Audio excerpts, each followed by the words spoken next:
Hello, D&D fans, and welcome to episode 12 of Holy Rollerz, a 4.5, a poor, no, hopefully not that poor, but a, a 4.5 cleric D&D campaign where each of the characters can channel divinity, and all of the characters can channel murder hobo when they take enough damage. So, we want to say hello to everyone that we have in chat. We are hoping to be joined in chat by a few people tonight. We actually have one of our friends who may be guest starring soon in chat, hopefully. So we're going to say hello to Eva. I think that's what she wants to go by. And if she is listening, she might also be wrangling a child and getting that child to bed. So we shall see whether or not she shows up. So hello to John, hello to Poinketh, hello to anybody and everybody who might be in chat. We are grateful to have you here. Speaking of John, we want to remind everybody about our little competition that we have going, or our giveaway from John Gaitan JBG Garage Crafts. He is going to be giving away one of these beautiful dice vaults as soon as we hit 50 subscribers to our subreddit or 50 subscribers to our YouTube channel. We're only up to about 34 on YouTube. We're happy to have you subscribed there or on the subreddit. So we have some work to do there. So retweet for us if you would. You can follow me at I'm Sage of Sorcery at Sage of Sorcery 1, and I do all of our announcements for Holy Rollerz on there. So if you follow there, spread it around and spread the love. Help us get the word out. We love to share our art with you. It makes us happy. Any other comments or thoughts from anybody on that? Okay. We are grateful to be joined again by our good friend here, Mr. John Christie, aspiring voice actor extraordinaire, who is playing Thora the Druid. And he wreaked havoc in our last combat, so we will get into that. And hopefully the dice and the combat will continue to go as well for everyone tonight. So let's jump into a little bit of lore. The practice of magic is permitted within the Adari Republic legally, and some of the knightly orders in the southern state of Domer study wizardry as part of their training. However, necromancy and summoning are illegal within the Republic, and the church tends to keep a very close eye on spellcasters living within each town. There are wizards and sorcerers and other mages, but precious few warlocks and witches. One of the reasons for this is the Witch of Alderac. A terrible witch arose in the town of Alderac and terrorized the state of Lair and the surrounding area. The witch raised undead minions, spread magical disease, and cursed the leaders of communities. She even raised an army of goblinoid folk that invaded the Adari Republic under her leadership. The Witch of Alderac was eventually slain by the Order of St. Marcus, one of the knightly orders within the Republic, and her coven was scattered and killed or driven into hiding. The witch is long dead, but she swore at her execution that she would one day return from the dead to finish her work and destroy the Church of Bestera and break the back of the knighthood. Gizik's mother, Elspeth, was part of the Coven of Alderac, and there's no telling what magics she might have left behind. So, bada bing, bada boom. And now for a very brief recap. So last time on Holy Rollerz, the clerics convened in Winterrun's Chapel of Bestera, where they discovered a number of plights facing the town and how the faith of man had gained a foothold there. The visiting druid Thora suggested that nothing would be so impactful to Winterrun as quieting the spirits of the dead, which seemed to be restless and tormented across the city. Having heard that the Just Blades were barring entry into the cemetery, the clerics went over the wall and entered secretly, whereupon Anduriel alone saw a shadow that guided him through the graveyard to a mausoleum where it instructed him to listen and learn. Entering the mausoleum, Anduriel passed an alarm spell designed to go off when crossed by the living, which Gizik later successfully disarmed. Upon entering the tomb, the clerics heard a female Vistani voice reading the results of a divination to the spirit of Epistivus, a white witch working for the faith of man that the party slew in the churchyard. Epistivus was arguing with a devil sporting stylized runic chains, saying that the creature should put him back into his body before it was too late. The devil, however, claimed that he was under no contractual obligation to restore the witch's soul to his body.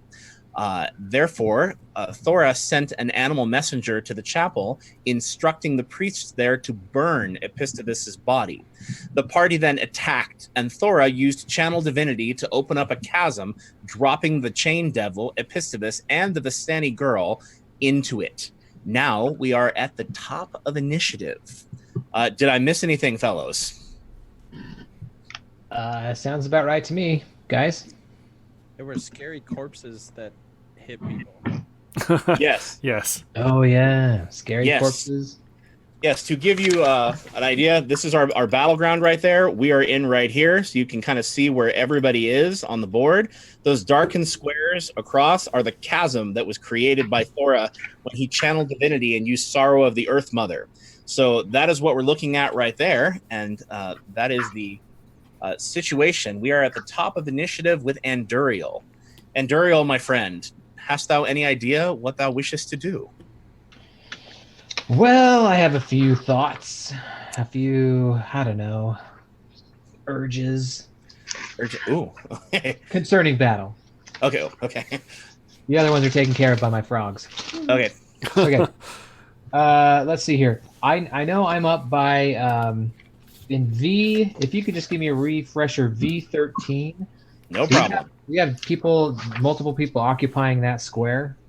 Yes. What we have up here is on V13, Thora dropped Epistovus into there, and then Lachlan, I believe, you slid the Vistani girl and dropped her on top of the ghost, and she slid right through him.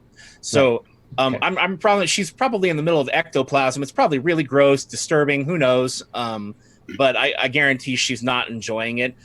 He, however, gave a creepy laugh and seems to be more amused by this entire scenario than he seems to be threatened by it.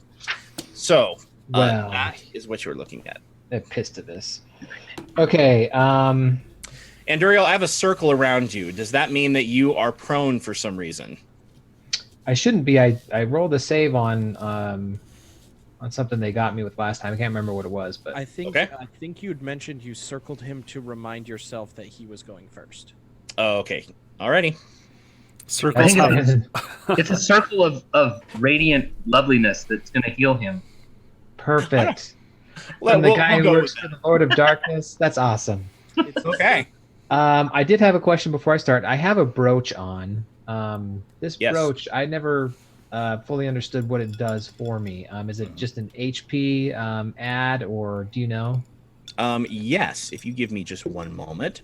Okay. While that's happening, Anduriel, his first action upon entering this mausoleum section, he saw the Vistani woman start to utter some words, and he knows that whenever the Vistani wise people start to utter words and sentences and spells, it typically doesn't end up well for the people they are uttering them towards, correct? Well, I mean, Unless it's the good kind, but this didn't seem like a good kind. We're in a thing full of dead people. Not that there's anything wrong with that. not that we have any bias or prejudice against dead people. If you identify out there in our viewership as an undead American or any other nationality, we open arms, welcome. But her, I'm not welcoming with open arms. I'm going to continue the momentum that I started when I jumped on the table to attack her. I'm going after the Vistani woman again. Okay. And to do that, I'm going to use Weapon of Divine Protection. Okay. You do have a small problem there in that she is in a pit and you are not. She's 2 squares down from you. Oh. So if you want to do that, you are going to have to jump down through Epistovus, the ghost, on top of her. So then there will be 3 of you in a pit, 2 with bodies and 1 with a spectral body. Leah, you can close the door to me. I don't think Anduriel's that interested in the Vistani woman at this point. So the devil's the next closest guy. So he's going to run over and attack the devil. Same attack, though. Okay. The devil, my friend, is also in a pit. I thought he climbed out. No, he's still in the pit. He is in the pit. Yeah. Is Now, there what? anybody not in a pit? You're not in a pit. You could always attack Lachlan or Thora or Gizik if you wanted. So Anduriel mocks everyone who's not in who's in the pit as he's not in the pit. Neener. Well, you know what? You could ready an action if you wanted to like you could duck down if you wanted to in front of the pit and ready an action when someone climbs out to whack them. Leroy Jenkins, I'm going in the pit with the Vistani woman. Here we go. Okay. All right. So you are going to jump down into the pit. There are now going to be 3 people on the pit. I would like you please to make an athletics check. You need a 14 in order to drop down into an advantageous position. Can I make an acrobatics check, or does it have to be athletics? Yes, you can make an acrobatics check. Okay, good, because... Okay. Plus 9 is 14. Oh, Okay. thank goodness it's an acrobatics check. All right. You land over her, and you manage to slip your legs down around her. However, you have dropped down through Epistivus, and he is going to get an attack of opportunity at you because you moved through his threatened square. That seems fair. So, here we go. What is your AC, my friend? It is 14. And he rolled a 14, which means with his bonus, he surely got you. You got Here's to me rolling low. Okay, that's not too bad. So you take 8 points of necrotic damage. Now, do you not have some kind of necrotic resistance? I do resist necro. Yeah, 5 you're plus. okay. All right, 5 plus half your level, right? Yep. So you have So 6. So you only take 2 points of necrotic damage. Oh. So you come dropping down, and you drop down like Batman. I wish I had a cape. I don't know, like okay. So you drop down, and your legs land right in advantageous places, like around her skirt, like by the side of her head. And Epistivus plunges his ethereal hand like through your shoulder. He's a little clumsy, like he's unsure of what to do, like recently ethereal, I guess you might call him. And so he does, and it stings you, but it stings you like ice that's been left on cold skin for too long. It doesn't bother you too much. Gotcha. Okay. Right. You are now down in the pit. Cold never bothered me anyway. All right, so we're going to do its first Weapon of the Divine Protection versus armor class. Okay. Her armor class is 20. That's 15 plus a weapon attack of 8. 23. That's a hit. 23. All right, and I'm going to go activate Blade of Nightmares. No, that's when I get hit, right? No, I think... No, that's when I hit. That's when I hit. Yeah, that is when you hit someone. Okay. 1d6 for my kukri, and then 1d6 for the damage. 4, 5 plus 4. 9 points of damage. Enemy is immobilized till end. All right. So you leap down on top of her, and the shadows are clinging to your blade. And as you plunge your blade into wherever you end up striking her, I'm sure it's an appropriate consensual location, as you stab her, the shadows kind of like pour off of your blade, and they pin her to where she is. So she can get up, but she can't leave the square that she's in, even after Thora's turn, unfortunately for her. Cool. All right. So you drop down and you stab her, and she shrieks, and she's like, ow! And then she looks over at Epistivus, and she's like, she kicks at him, and she goes, get him off me, you idiot! And anyway, that is Anduriel. Is there anything? Have you used your action point yet, Anduriel? I have not. Okay. Would you like to, or are we going to save it? Saving it. Okay. All right, Thora, my friend, it is your turn. At the end of your turn, they are going to be able to get out of the pit, but for now, they are stuck. Thora is going to change back into his swarm form. Okay. And then he is going to move to T17. Okay. And he's just going to hold swarming beetles until Close blast 3. How? That's a cone in front of me. Yep. A Would blast that- is that. Okay, would that hit Lachlan?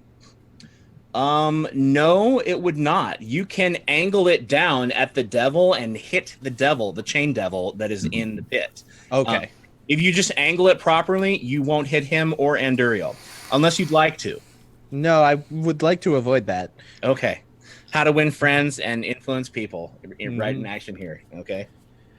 And so like a swarm of beetles crawls up to the edge of the pit and just like opens their wing casings, preparing to fly, but haven't flown yet. Okay. So this swarm of mass of beetles comes, flying and dripping over the side.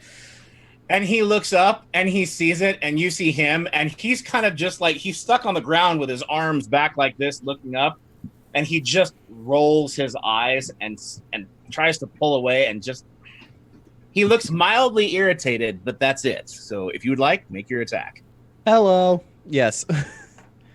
And it's a target of reflex. Okay, his reflex is only 16, my friend, so add your attack bonus.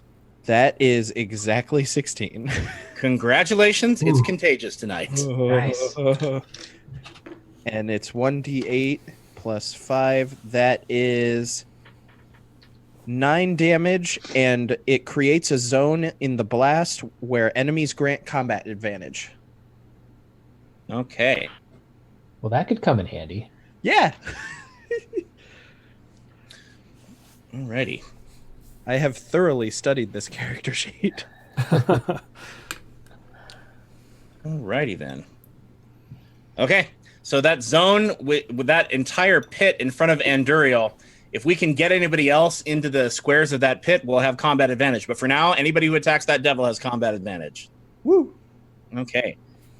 Oh, he just loves you. So No, he doesn't. the beetles drip. They pour all over him. They start going up his shirt and into his mouth and biting his face. And he just kind of swats at them. And as they bite him, he kind of goes, ugh. But he looks like the guy who might pierce himself on a regular basis. So you're not quite sure. You can tell it's wounding him. You're feeling the wounds, but he doesn't seem to be as phased by them for some reason. So, but you are wounding him. All right, that would be your move and your standard and your minor. So, have you used your action point yet? I don't think so. Okay, would you like to use it, or do you want to save it? I will save it. Okay. Alrighty, and that was Thora the Druid's turn. And now it would be the Vistani girl's turn. She has a mean vampire on top of her. So she looks pretty irritated. Okay. Well, she has a lot of other attacks, Anduriel, that she might use against you, but they're ranged attacks, and she doesn't really want you to get a free attack against her. So she is going to use her whirling knives. What is your AC, Anduriel? Is she bloodied? She is not quite bloodied yet. Okay, 14. 14. Okay. All right. Oh, and that amulet, by the way, it is an amulet +2. So it raises all of your defenses by 2 except your AC. So your reflex, your will. And it also grants you 5 hit points that I think I already factored into your character sheet. Okay, thank you. Okay. Alrighty. So your AC is 14. She needs a 3 to hit you with her knives. And she rolls a 12, Anduriel, which means she does in fact hit you. She got me. Okay. And you will take... Oh, you take 12 points of damage. Okay, so she has you bearing over her and stabbing into her, and she whips 2 knives off of her belt and just starts jamming them into your side. She starts cutting you. You move your kukri down to block, and she comes up and she cuts at your neck. Her hand is just a whirling set of knives as she comes at you. And that is what she will do there. Now, unfortunately, you also feel when she hits you that her blades are poisoned. So she will take a second attack against you. What is your fortitude, my friend? It is 18. Okay. So she needs at least an 11. And she gets a 9. So unfortunately for her, the poison, you feel poison enter your system, but it doesn't seem to affect your dead body all that much. Not that it's not an attractive dead body. We've already established it is. But you feel poison enter your body, but you managed to fight it off, or it went through some veins that have already collapsed. One of the two. Not sure. Nice. All right. So, all right, no poison there. So she goes stabbing into you, and she says, "Get off of me! Get off of me!" And she looks over at Pistivus with irritation. Lachlan, my friend, it is your turn. Is it just the Vistani? Oh, can we attack a Pistivus? Is he just insubstantial? Well, he has a ghostly body, but let me take a look at him. Someone has done 2 points of damage to him. So he can be wounded. Was that fall damage? It might have been. It might have been. Oh yeah. And then so Thoris turns over. Does that mean the pit is gone and yonder devil is? So he's still. The pit is still there. However, the divine power that was holding them to the ground has released. Oh, gotcha. Okay, so he's still 10 feet down. Yes. Beneath but I can see him because I'm right next to him. Right next to it. Yes, you can. Well, I mean, you've got a pretty good view. It's a rather disturbing situation. You have the Vistani girl who got up on her turn and stabbed Anduriel with the Ginsu. And then there's some ghostly glowing specter who's simultaneously standing next to them and in them. So it's quite the mishmash. Well, with a minor action, I am going to use Virtue and give myself some temporary hit points. Okay.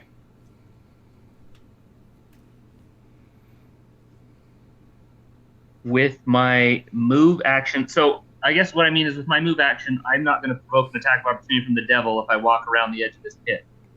No, he is. He has not gotten up yet because he has not had his turn yet. All right. So I want to go to, I believe it's square V12. Okay. Does that put me looking down at the Vistani woman? Yes. Okay, and I want to use Stirring Shout at her. Okay. Before you do that, Lachlan, you see that that horrible tormented spirit with the chains around it in front of you? Oh yeah. You move around 2 or 3 of them, and from their necrotic presence, you take 5 points of necrotic damage. I would like to borrow Anduriel's Necrotic Resistance. Can you do that as a Bardadin? I toss it out of the pit to you. Here you go, buddy. A little flap of skin or something. Okay. What's the Vistani's will? Boy, you all just hate her, don't you? Like, we'll teach you to read somebody's fortune, you little like. I rolled a 16, so I'm pretty sure that's gonna hit. Her will is 18, but if you rolled a 16, you more than got her. Yeah. So, Nice.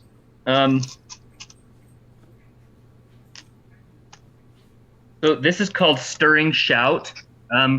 He looks at her, and he looks at her, and he says, "By Sindel, leave him alone." And she'll take 10 points of psychic damage. Ow. And until the end of the encounter, anybody who hits her regains 4 hit points. Dang. Wow. All right. You notice that your stirring shout doesn't seem to affect her quite as well. She seems to have some resistance to psychic damage. Of course she does. And I haven't used my action point, and I would like to. Are you going to punish her for having psychic resistance? Get her. I am. Everybody get her. I am going to use Unrequited Love on that Vistani. Oh, you are? I do, yeah. Oh boy. So, and that's an 18 plus 7. So, she is going. I don't know how a pole works, but because she's right there, so. Okay. She will be knocked prone, vulnerable 5 all, and she must spend her next standard action begging forgiveness and confessing her love to me. Okay. She is going to use empathic foresight. What is your will, Lachlan? It's a 15. All right. She's going to use empathic foresight to look into the future and see if she can force you to miss. And she got you with a 25. Lachlan, you are cursed. Well, or rather, she is attuned to you psychically and can see a few moments into the future for everything that you do. So you must make 2 attacks and take the lower of the attacks. So roll again with my 18. She just blew my 18. She blew it out of the water and threw it away. Well, I rolled a 15, so. So I think the technical term is nya nya nya nya nya. Yeah, neener definitely applies. Her foresight allows her to see herself groveling before me. And what a sight. She looks into her crystal ball and then throws it against the wall. That's You not tried, but And he just stands there with his hands on his hips, looking down, just waiting for what is sure to come, with a smug look on his face. okay. Lachlan, that is a save ends effect, my friend. So, yeah. So we shall see how that plays out on the next one. So But the one that she did on me. on you, yes. So it's the end of my turn then. I save now so that it doesn't persist. Okay. Yep. 7. It's still going. All right. Well, it hasn't seemed to benefit her much at this point. So, okay. That is Lachlan. Now it is the Chain Devil. He has a bunch of beetles all over him.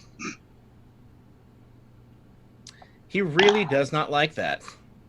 Yay. Okay.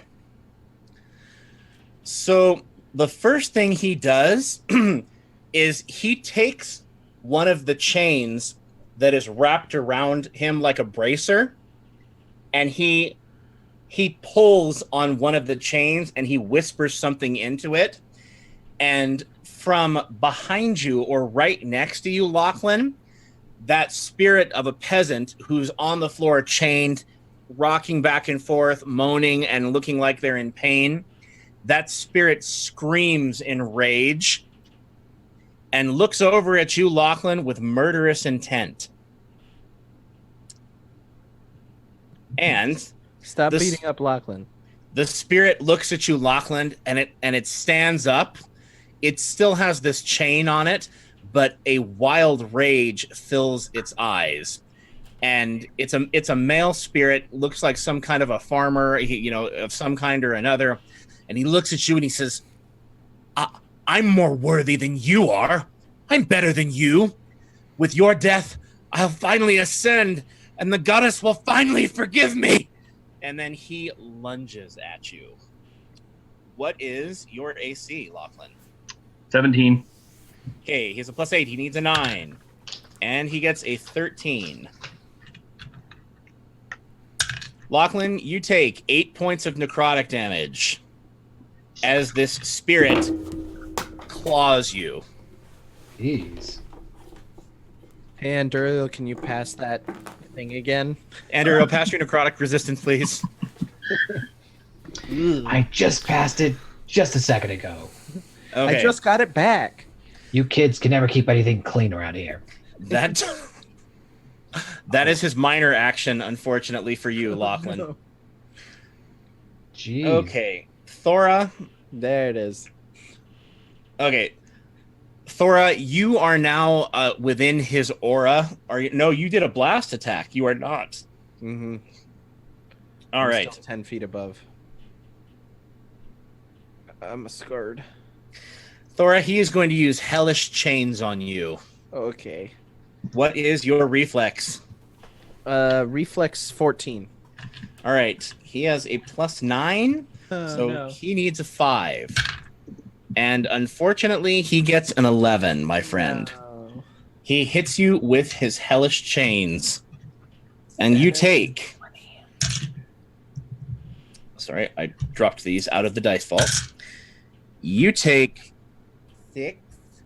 You take 11 points of damage, and you are restrained by these chains.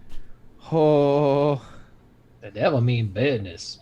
And as he reaches up, he pulls on that chain, and Lachlan screams out in pain of some kind. And then he looks up at you, and he lets go of the chain and just reaches both hands up at you like that. And they come flying off of his like bracers. They come flying off of his arms, and they wrap around you and start to squeeze. And it hurts, and you are restrained. Save ends.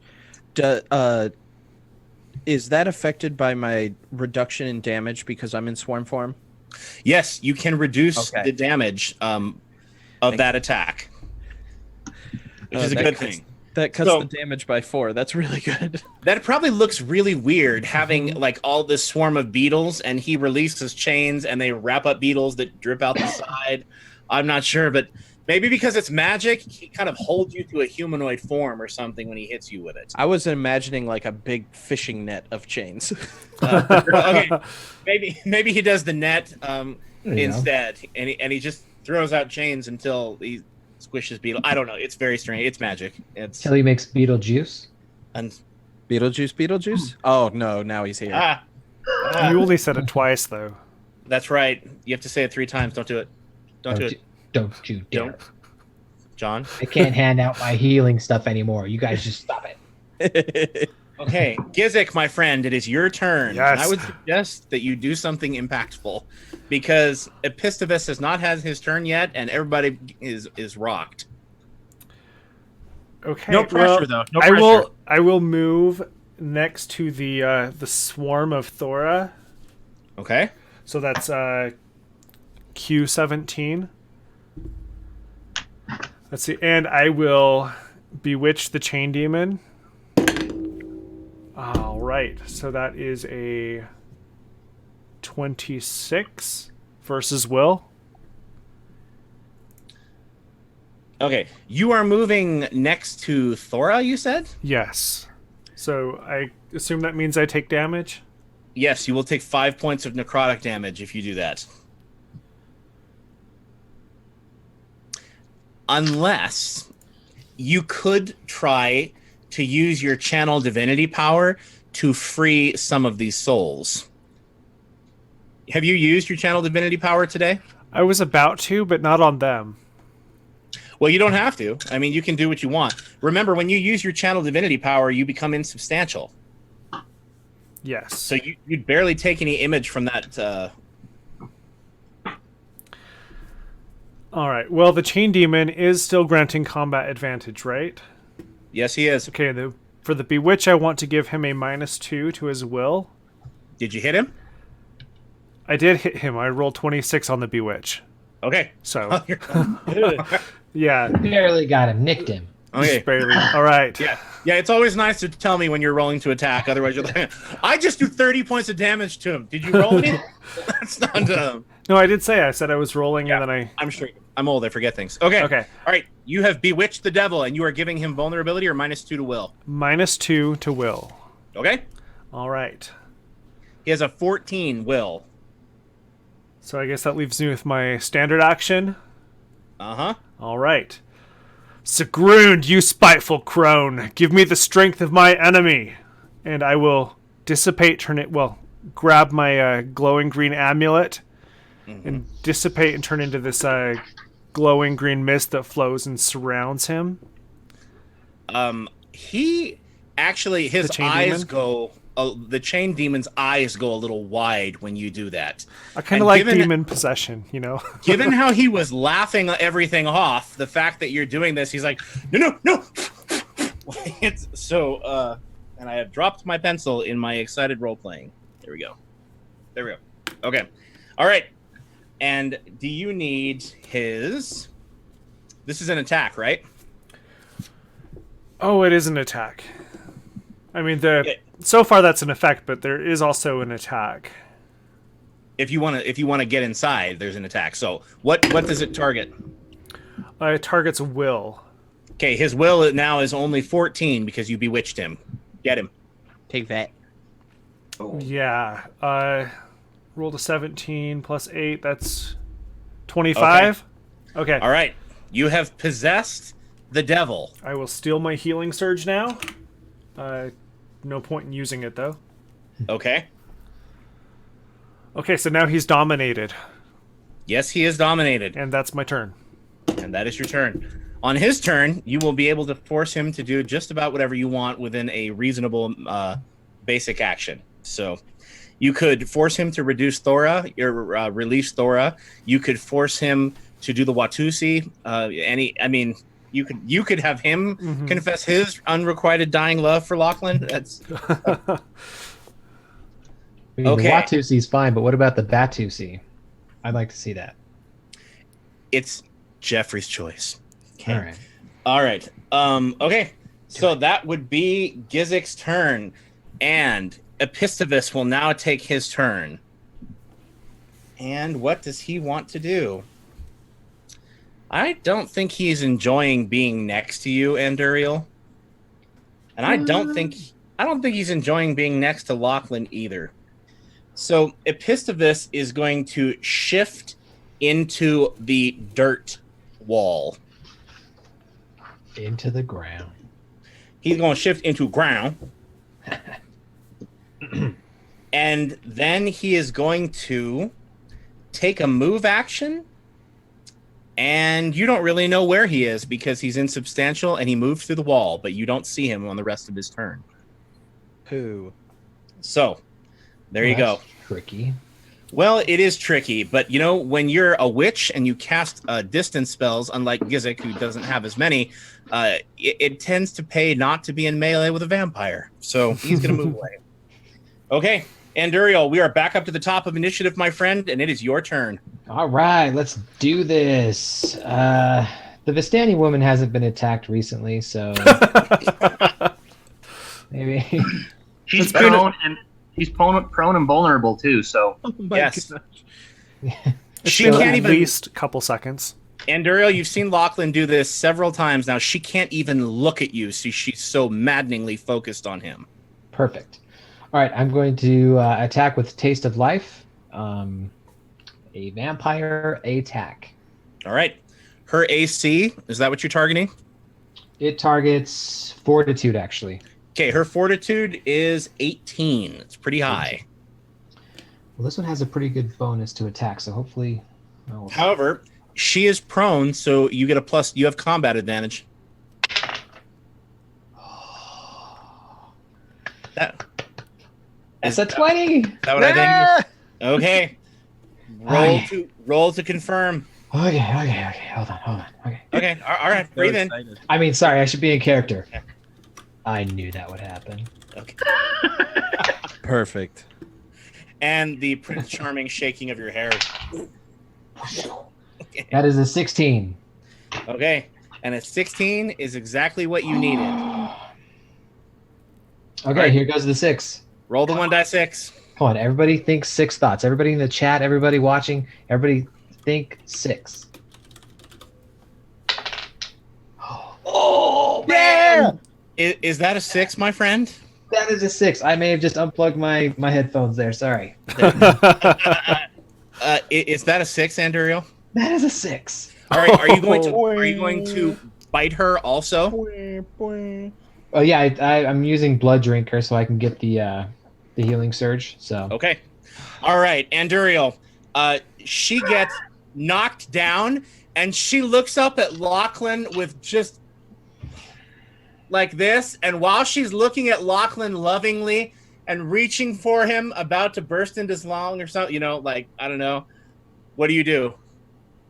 what is Anduriel? Well, he welcomes the distraction, Yeah. comes up behind her, and takes her neck, bends her head forward like that, and then just takes a huge bite out of her neck, and her head just comes right off. He's so pissed. Okay. Sorry. So Anduriel gets a little excited and grabs her, bites into her, and just in a savage ferocity rips her head off, which goes a-rolling away. And Anduriel, she just gouts of blood pour up all over you. You get a really good drink. You're wearing your food, all of the above. But I'm not wasting it like that other guy. Wasteful. Yes. So what do you do? Do you stick your mouth on her neck stump then? You're like, It's a very large straw. In the stateliest way possible, yes. He sort of okay. he imbibes Okay. from the All right. vessel. Anduriel, you... Neck stump. Next stump. Hey, dude, I'm the DM. It's my job to describe stuff, okay? That's not... Okay. So, you take a lovely bite out of her neck stump, and then I'm assuming you just casually toss her corpse aside. Yeah, I take a drink and then just kind of let the thing drop, and I need to try to get out of the pit. All right. Well, Lachlan shouts, "Woohoo!" Oh, by the way, you get 4 hit points It is true. from stirring shout. Oh, Okay. nice. That's very nice. All right, that is Anduriel's turn. Thora, my friend. I didn't use a move or anything. I'd like to try and get out of the pit. You want to climb out of the pit? Okay. Yeah. Make an athletics check, please. Needs to be athletics. I rolled a 2, so I'm sticking around for a little bit. Well, no. What's your bonus? You only need. I'm not trained in athletics. Oh, yeah, but half your level is 1. What's your strength? Strength is I get a +3 to strength, so Yeah, that's not enough. 4, Okay. that's not enough. You needed. I was gonna say you needed just like a 9 or a 10 to climb out of that pit. But unfortunately, you're covered in blood. You reach up, you get one good handhold, but then your other hand is too slick with blood, and you slide down a little bit. That's the hazards of the job, I guess. Yeah, unfortunately. You could always take another drink on your next turn if you want. Moving on. Okay, so that is Anduriel's turn. And Anduriel, have you used your action point? Not yet. There is no one around you to really do anything to, since a Pistivus went into the wall. Right. Lachlan, there's that spirit next to you in square U12. That spirit came alive. Yeah. Okay. All right. That was Anduriel's turn. Thora, it is your turn, my friend. You are restrained. Can I escape, or can I do anything while restrained, or do I have to? You have to save at the end of your turn. You have to save to get out. Okay. Is that all I can do? No, you can attack, but I think if you're restrained, you get a -2 to attacks. Correct, Ryan? Yeah. You also cannot move out of the square that you are in, unfortunately. Okay. Well, I mean, some of the beetles can, but Unless you teleport. Not all of them. Unless you have some way of teleporting, then you can. But otherwise, you're stuck. I don't. not so much a teleporting druid. No. Yeah, I'm gonna burn a daily. Oh, okay. I'm gonna blast fog of insects down into the pit. Alrighty then. Which is a fortitude target. Okay. Come on. And how does that work? Is that a close burst 2? Is that a what? It's a close burst 3. And I'm right. aiming it directly down.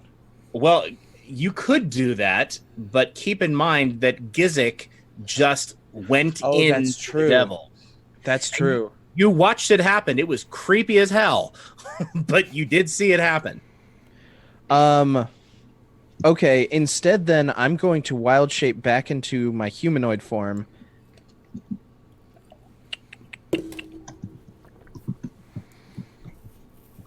And close burst 5. Is there anybody I'd be able to hit with a close burst 5 of healing? Yes, you could get an Anduriel who is down in the pit. 1, 2, 3, 4. You could get Lachlan too. Either one of them. Anduriel, are you doing okay now that you did the blood drinker thing? What are you guys down to? Ryan, what's Lachlan down to? 23. Anduriel, what are you down to? 14. I'm gonna heal Anduriel. Okay. Okay. But it says target spends a healing plus a 1d6. Okay, so you get to spend your surge value, Anduriel, and then 1d6. Cool. I like it. Thank you.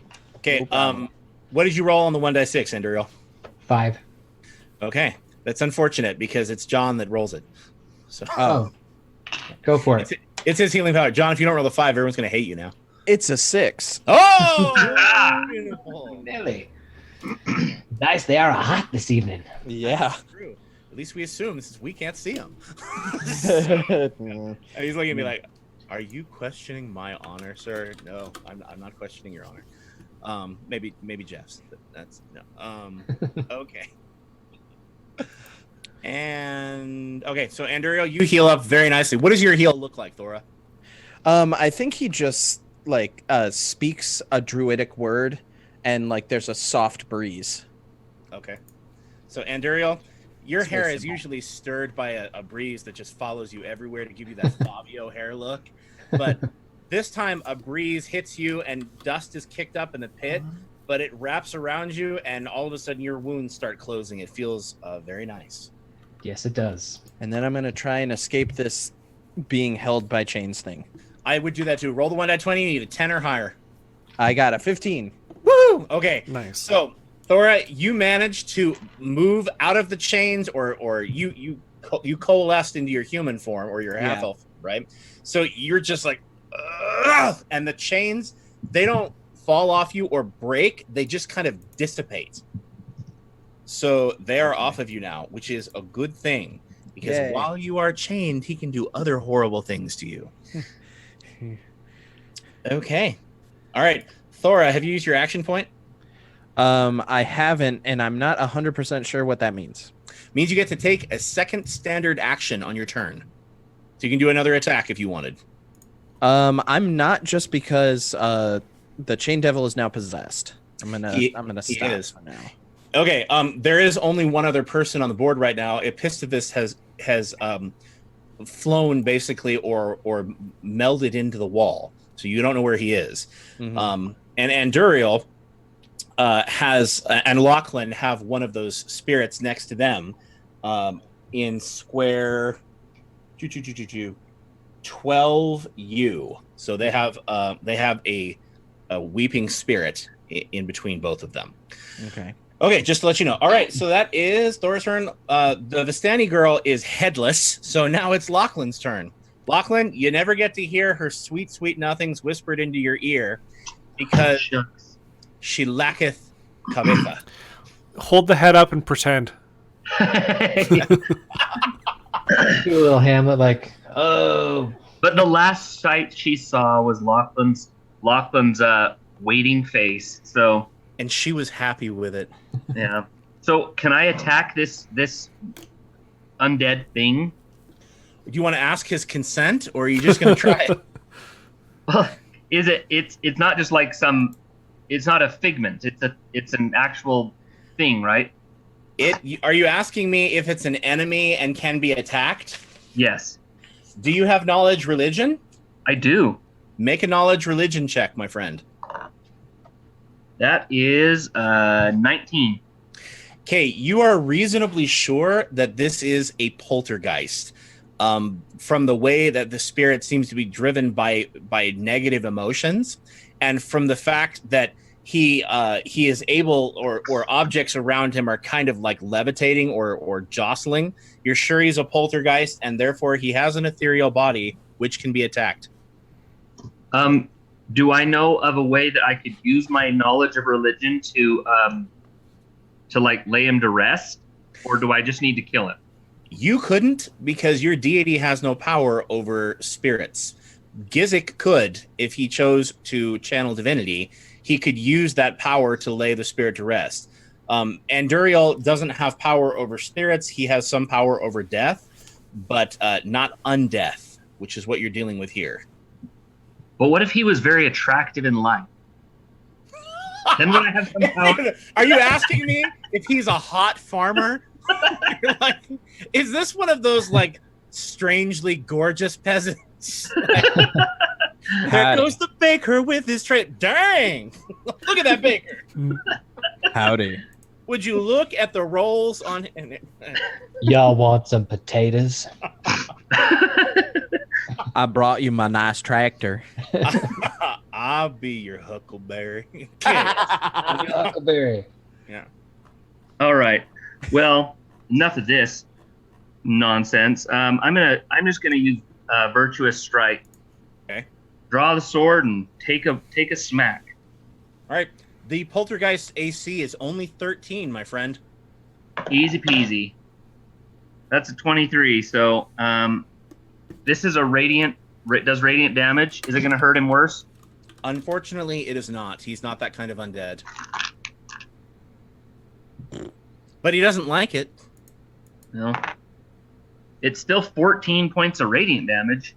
Okay, however, he does have the insubstantial quality, so it is only 7. Now, Lachlan, I will say this much. You swing, how do you picture him swinging his sword? Just very, very like a fop. okay. So you Lots picture of him flourishes. swinging Yeah. his sword kind of like, okay. Yeah. All right. So it's very crouching tiger, hidden dragon. All right. So you take your sword and you strike dead center into this thing's chest. And you can tell that your blade doesn't really strike something solid, but his form seems to be so weak that he can't really hold it together almost. You get the feeling like if you hit him hard enough one more time, it might just disapparate his entire incorporeal body. Huh. There's 2 ways to send people to the afterlife. So So does moving around him always cause damage, or once he's alive, how does that work? okay, because he is alive and because his energy is being now channeled into a physical or at least partially physical form, he's no longer generating that aura. Okay. So you and Anduriel are safe from the aura. All right. Thora's not. I'm not. Thora's not safe. I take damage reduction though if I'm a swarm. You do, but you're not a swarm right now, are you? That is true. Oh. He can turn into a swarm anytime he wants. Forget about it. Hey, Okay. don't even You worry. think I know what I'm doing? I don't know what Hey. I'm doing. Don't even Okay. worry about this. That'll sweat him. I still got a minor and a move. I want to shift Okay. into square 11V Okay. next to that mirror, and I want to take a look at that mirror. Anything special? I would like you to make an insight check. That's a 24. The mirror looks almost identical to the mirror that you found in the back rooms, the rectory of the chapel in Hollydale. Ooh. In fact, this might even be the same mirror. Huh. Might. You didn't tie a hanky around it or anything, so you're not sure. So there. We did break it, didn't we? That mirror? No. The mirror. It broke though. We didn't break it, but like it broke and became some kind of a mirror Yeah, golem. Yeah. Yeah. We didn't break it, but we didn't know what happened to it after that. Could be the same mirror. It could be crafted by the same person who forged the first mirror. Or maybe there was a discount store at the Magic Mirror Shop. It was a 2-for-1 on mirrors. Okay. However, there is no scene in this mirror, I will tell you, whatsoever. He's just looking at his gorgeous face. It's just a normal reflective glass. So everyone is shocked that on his move and minor action, Lachlan goes up and looks in a mirror. He'll give himself a little wink, you know. Okay. Check his teeth. Oh yeah, we're good. Okay. Back to the battle. Well, at least he knows somebody loves him, right? Okay. Okay. All right, Lachlan, very nice. All right, it is the devil's turn, but oh wait, he'd done been possessed. So, Gizik, what do you make him do on his standard action? I'm going to make him run around in the bottom of this pit, run all the way up to Anduriel, and then into the spot next to him. And I do mean run. Are you going to force him to provoke an attack of opportunity? Yes. All right, Anduriel, whack him. I suppose that is a 16 plus. I'm using my plus 7 for the melee basic, right? So Yes. 24. Okay, that is more than enough. And you have combat advantage 22. because. All right, so Anduriel. Spark Keeper in chat says, "Ask the mirror who's the fairest of them all." Love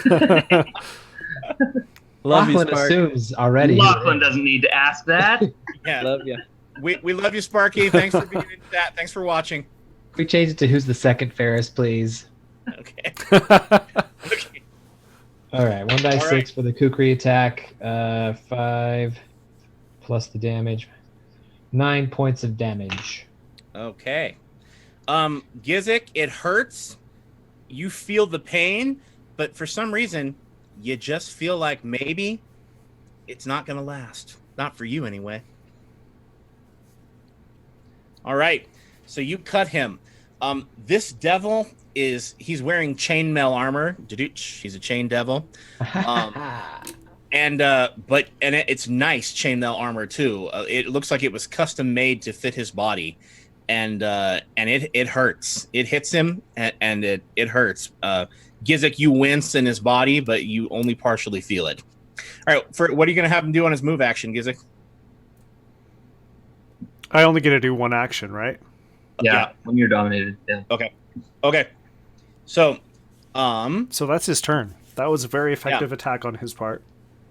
all right. Now, Gizik, does he have to save versus this effect?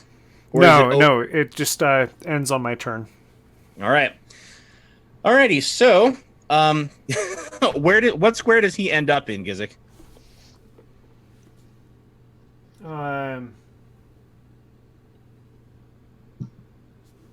Looks like T15. All right. Not adjacent to Andoriel, but next to that. Okay, so you have him run back to right where he was. Okay. Yep. Alrighty. Let me just make that adjustment on the map really quickly. Anduriel, you're still in a pit. It's really nice for you.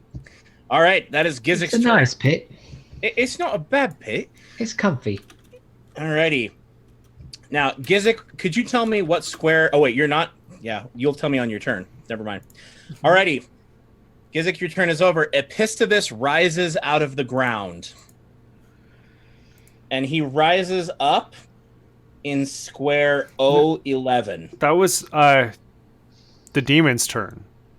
Oh, you're right. Excuse me.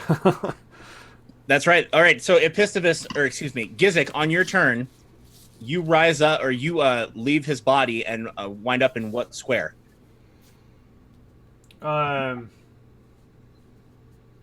S16. Okay. And he grants combat advantage now because he's been running around. That is true.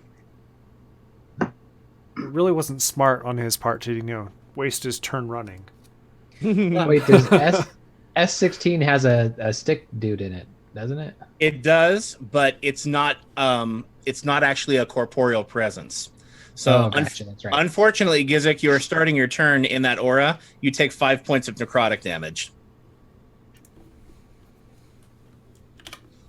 All right. Sorry. Anduriel, you need to take whatever feat lets you lend your necrotic resistance to people. Mm-hmm. Anti-vampirism or sympathetic undeath. Vampirism? Multi? Okay. All right. No. Okay. Then as a minor action, I am going to change the effect of my Bewitch to reducing reflex of the chain demon and attack him with the Dreadful Claw. All right. His AC is 18. So now... Oh, wait. Dreadful Claw is versus reflex? Yes, versus All right, reflex. So his reflex then is only 14 now. And he's granting combat advantage? So now it's 12. All right. So then I think I have to roll at least...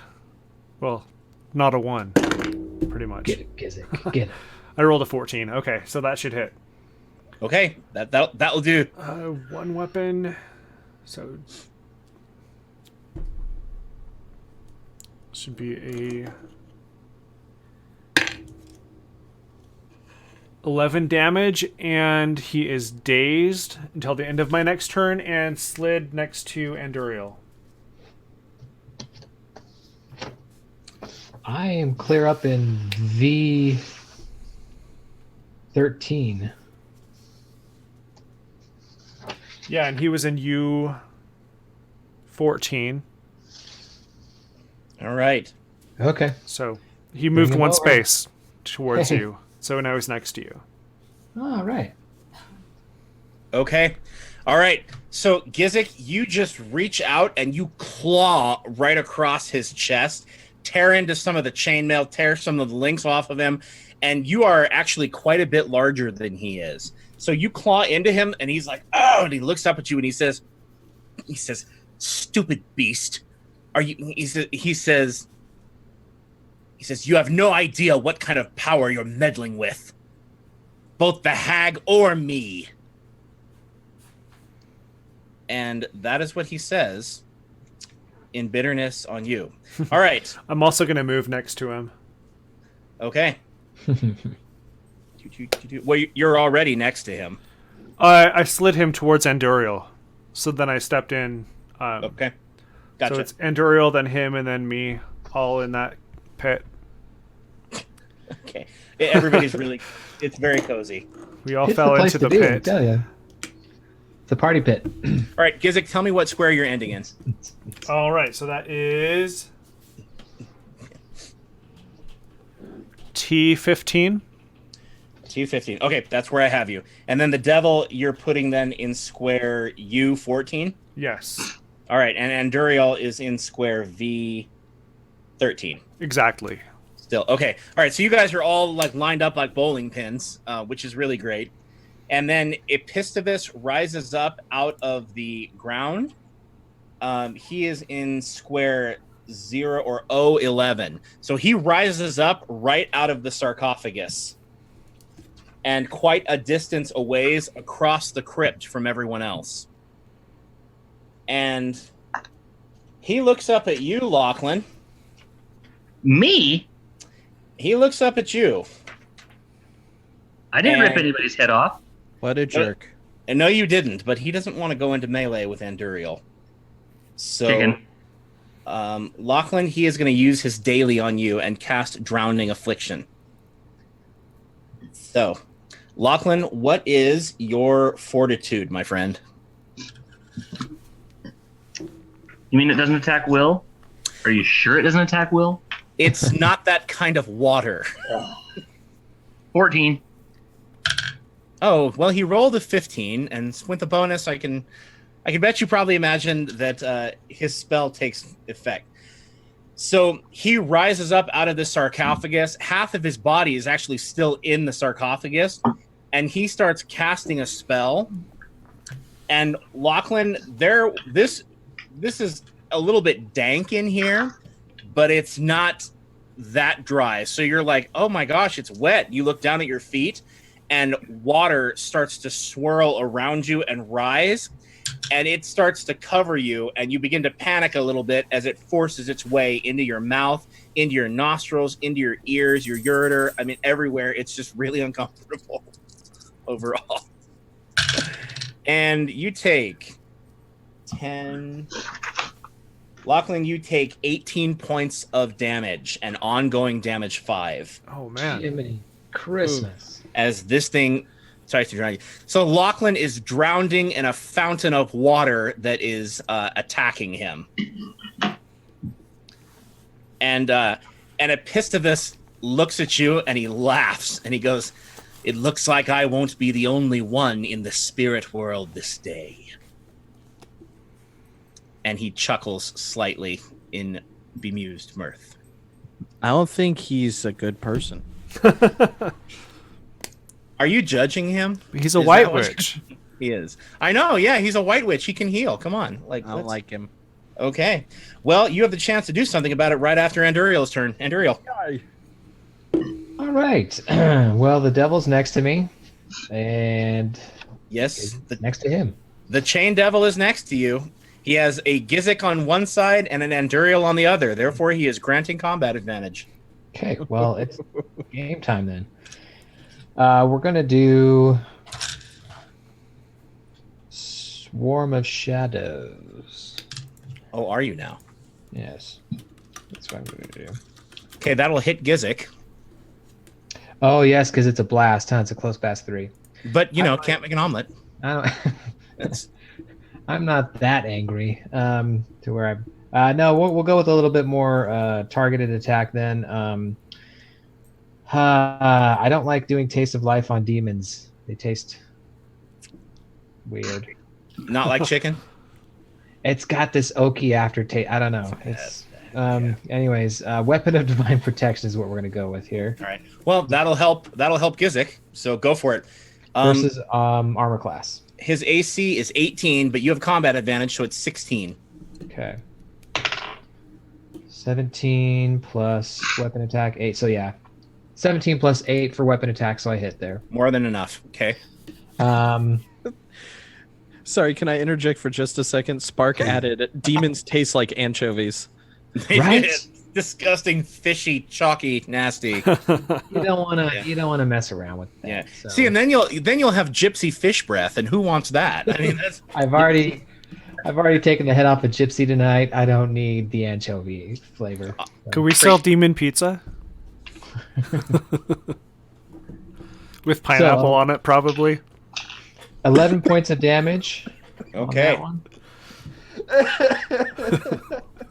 And then I'm going to try and actually get out of the pit Why? again. Okay. If you climb out of the pit adjacent to the demon, you are going to take an attack of opportunity. He's dazed right now. You are not going to take an attack of opportunity. Okay, I rolled a 14. Well, you only needed a 10. So, Anduriel, Yay, you I managed. finally. Anduriel, it takes you 4 squares to get. Actually, no, it's too deep. So one. Is that? Am I doing that right, Ryan? It takes him 4 squares to get out of the pit because it's 2 squares deep. No, that's wrong. It takes you 2 squares to get out. You still have 4 squares or 5 squares of movement, Anduriel. Okay, I am going to move towards Epistovus. Okay. 1, 2, 3. I'm in T. What is that? T11. You can go farther than that. Well, I'm in T11, and I want to take a look at that statue right there as I kind of look over and I want to just make sure. I'm going to do a perception check On the See if statue? there's- Yeah, see if there's anything amiss. Okay. Thanks, John. 13, 8, 21. Okay, there is definitely something amiss. This is a different variation, but you easily identify this as another statue to the goddess Bestera, and it has been defiled. You are able to see the head of the statue lurking behind, and the shield also having been shoved behind the statue. And as memory serves me, if you put the head back on, that helps the mojo, right? Am I right there? In the chapel in Hollydale, when you repaired the statue or put it to right, Right.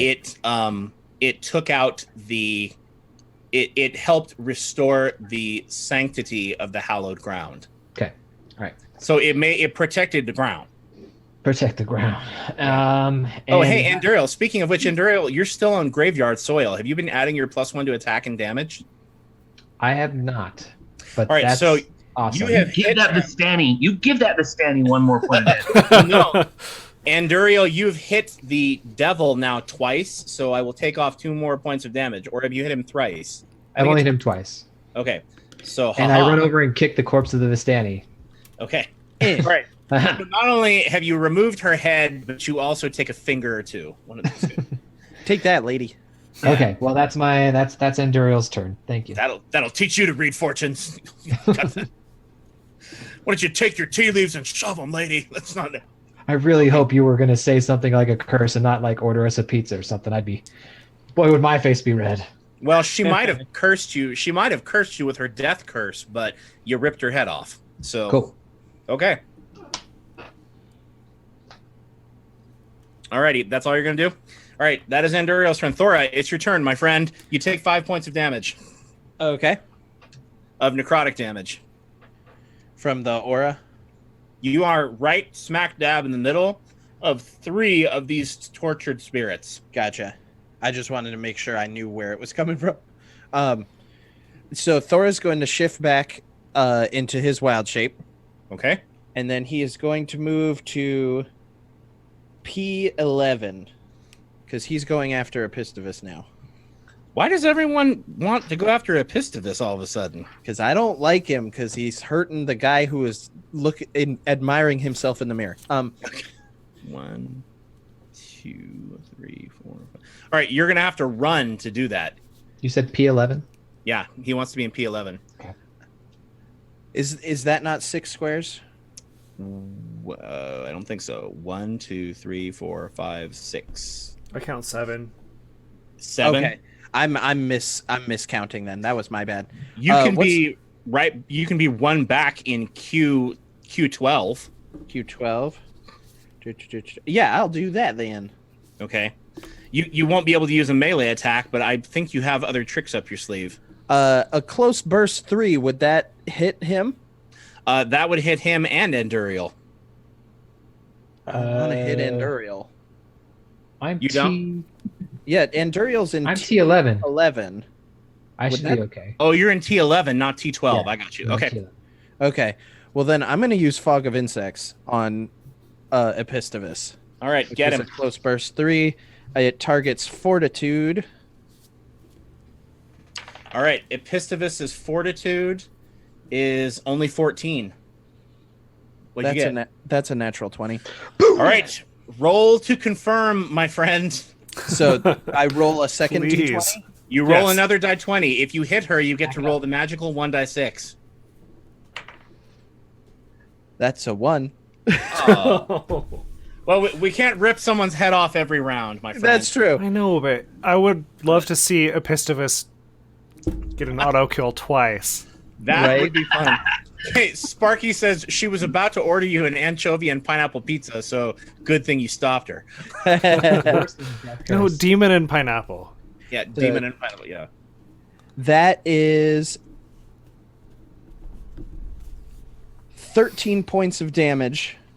All right, unfortunately, because Epistovus is incorporeal, it is only 6 points of damage. That's okay, but I get a +2 to all of my defenses for the rest of the encounter.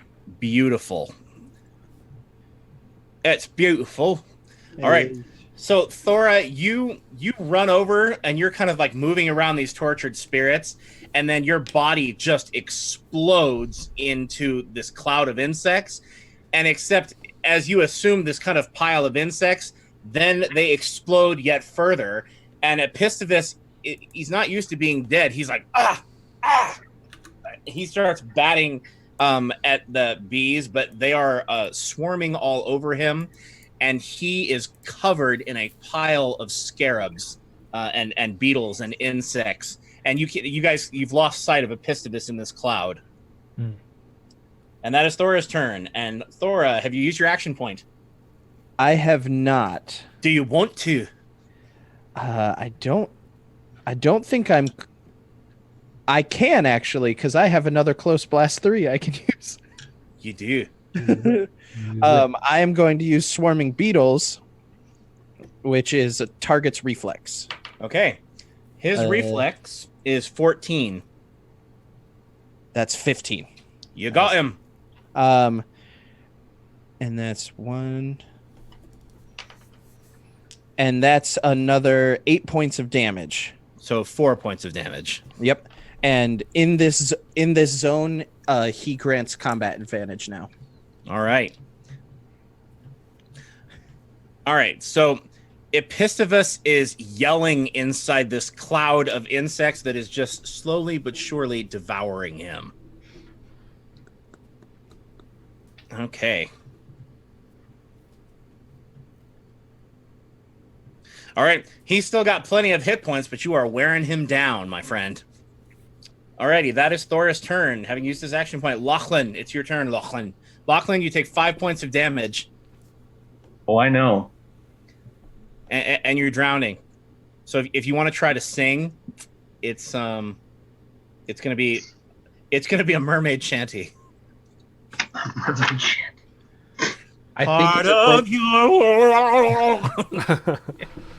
I think it's appropriate that we pause and recognize an excellent Nicolas Cage reference at any point during this game. Not the bees, not the bees. Thank you. Very nice, Sparky. I like it. Well, I'm going to start with a little healing of myself. Selfish priest. Oh, selfish, yeah. Well, when you're down to single digits, Yeah. Are you using healing? Are you using healing word on yourself? majestic word, Majestic word. Yeah. What do you tell yourself? Save me! Heart's gonna be okay. Somebody say. With my move action, I'm going to use divine metal and make a save against this. I have to get rid of the save to end this crap, right? Yes, you do. Okay, so I get a save plus 4, so that's a 17 gone. Okay, so Lachlan, you cast divine metal, and the water just explodes off of you in a burst of rosy light. Not rosy light, but rosy light. So, do I have an ally next to him? Next to Epistivus? Yeah. Yes, you. No, you don't. Unfortunately, Thor has been doing booms, big booms. Hey, allies, you want to get over there so I can enable? I can next turn. We're on our way. Okay. Lachlan. Well, oh wait. Well, what? Anduriel's right next to the guy who's on me, though, right? No, I'm by the I'm statue. Anduriel went over to inspect the statue. Yeah, but isn't there a guy kind of in between us? There is the poltergeist over there between you and Anduriel. Well, he's diagonal from both of you. Yes. So I want to use Staggering Note on the statue, which will allow, if I hit, an ally can make a melee-based attack against it. You're attacking the statue of Bestera? Not the statue, the guy, the The poltergeist. Oh, you said statue. I thought, Yeah. okay. Sorry. I was like, Let's just finish it Statue, gazebo, darkness, whatever. We'll attack it all. It's mostly done for. She's not going to be offended. It's not... off. Okay. Okay. So that's a 19 versus Will. Okay, that hits. All right, so he takes 5 points of damage, which he I know takes is really 2. Yeah. And then Anduriel he's going to be pushed 3. So Anduriel can make an attack as he is pushed.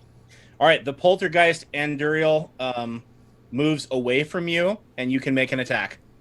It is now to the right of Lachlan. That's a 15. V12. His AC is only 13, so that's more than enough. Sweet. And let's see here. 6, 7, 8, 9, 10. 10 points of damage, so 5 points of damage. So 5 points of damage, yeah. All right. Anduriel, he looks like he could not take that again. Every time you hit, Lachlan uses staggering note, and it's your sword, right, Lachlan, that you use it with? So Lachlan swings his sword, and it's like a sonic boom, hits this guy, and dust goes rolling. He looks like he's barely holding his ectoplasmic form together, but he's still just absolutely enraged. And Lachlan, was that your action point, or no? That was my standard. So are you that can push him back to R4, or excuse me, R15. Okay.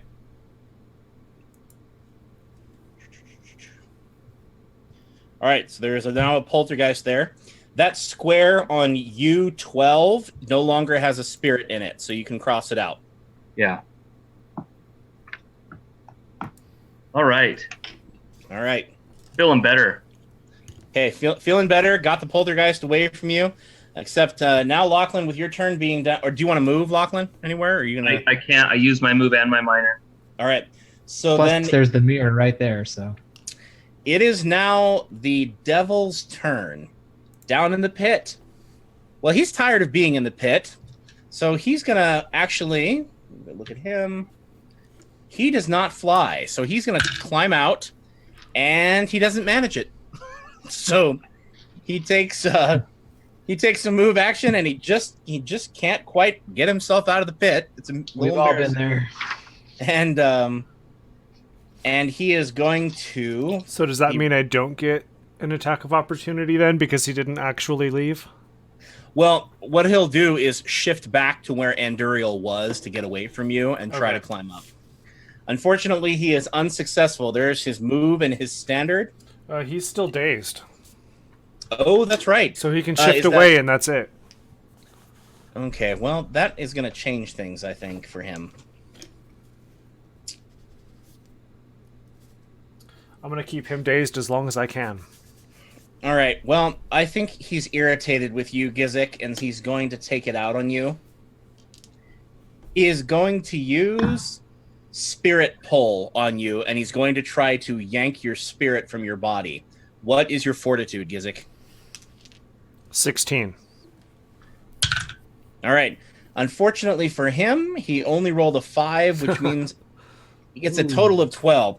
So Gizik, he lifts up those chain bracers of his, and they go whipping out, and they try to lash around you, but you manage to bat them aside with your staff left and right. And that is the end of his turn. Is he no longer dazed at the end of his turn, or at the end of your turn? At the end of my turn. All right, so that's his whole turn. And before where he was kind of just amused with everybody and our attack, he seems to be taking at least you a little more seriously. He's not saying anything, but he seems to be concentrating more.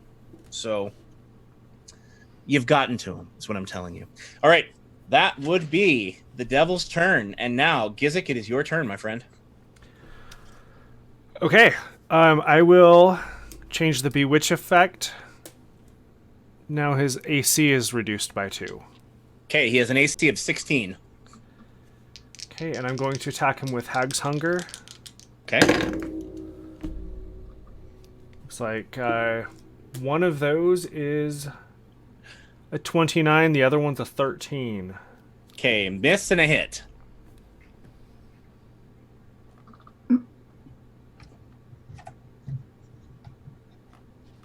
Alright, so I think that's just the...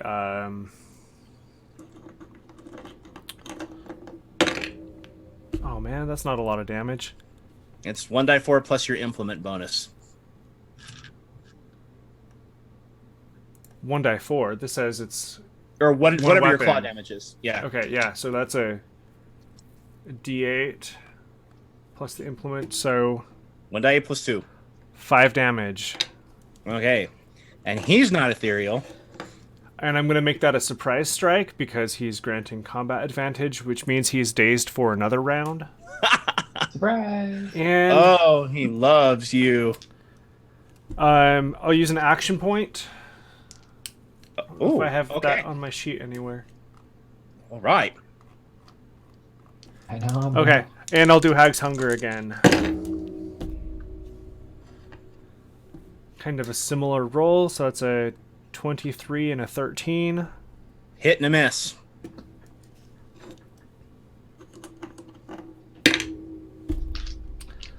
All right, that's a better roll. So that's 10 damage. Okay. Okay, so that was a minor attack action point. I can still move. I'm going to try and climb out of this pit. Okay. You bloodied him, by the way. He is now bloodied. Okay.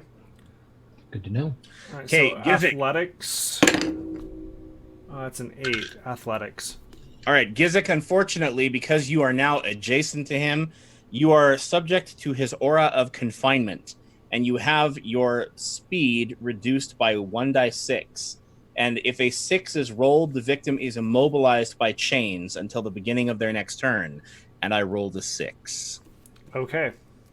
So you are stuck in your current square, my friend, as you try to move away. His chains grab around your feet.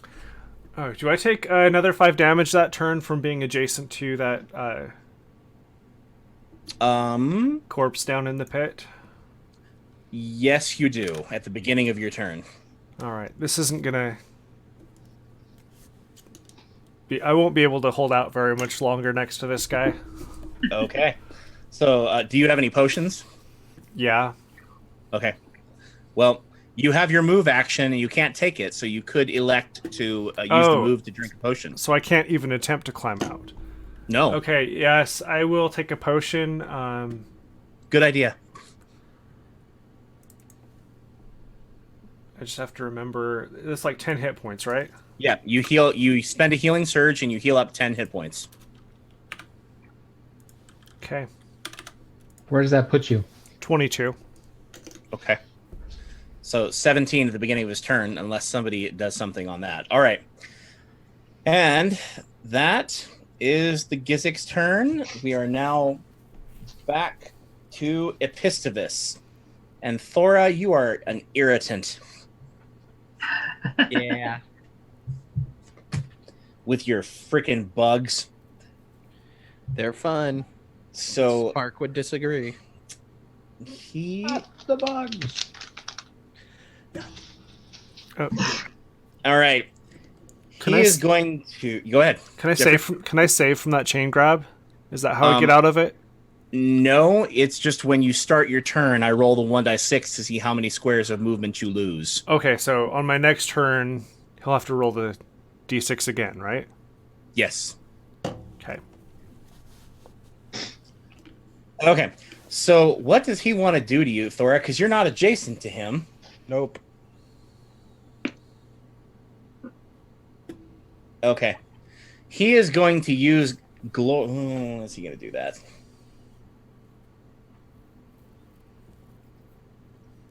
All right. Thora, he's going to cast a light binding at you. What is your will? 18 with the defense bonus. All right. So he got himself an 18, unfortunately. He is going to hit you with a light binding. Thora, you take 6 points of damage. -4. -4. Yay. So 2 points of damage. However, he raises his hand, and the light from the torches in this room coalesces in his hand, and he hucks it at you, and the light kind of wraps around you like a vice, as much as it can, catching up various and sundry insects. But it will... The light is still wrapped around you. On your next attack, you will subtract 4 damage from the attack. Okay. But that's just on your next attack. It won't last. But that's what he does to you. So he's a little irritated with you. Okay. Yeah. And Epistivus is... Ooh, what is he going to do? I think he's going to move. Anduriel, Epistivus moves into square S11. And he's going to use his action point. So he is actually right in the middle of the head of the statue on the floor. He's standing there. and he is going to use his action point and cast Withering Strike. What is your fortitude, Anduriel? Plus 1, 18. Okay, and that is a miss. So Anduriel, he starts chanting, and he reaches out and tries to grab you, and you're moving too quickly. You're dodging, you're weaving, and he can't lay a hold on you. And he looks at you, and he growls, and he goes, "Stay still." And he's going to use his Elven Accuracy power to reroll the attack. And this time he gets a 16, but unfortunately that doesn't hit you, does it?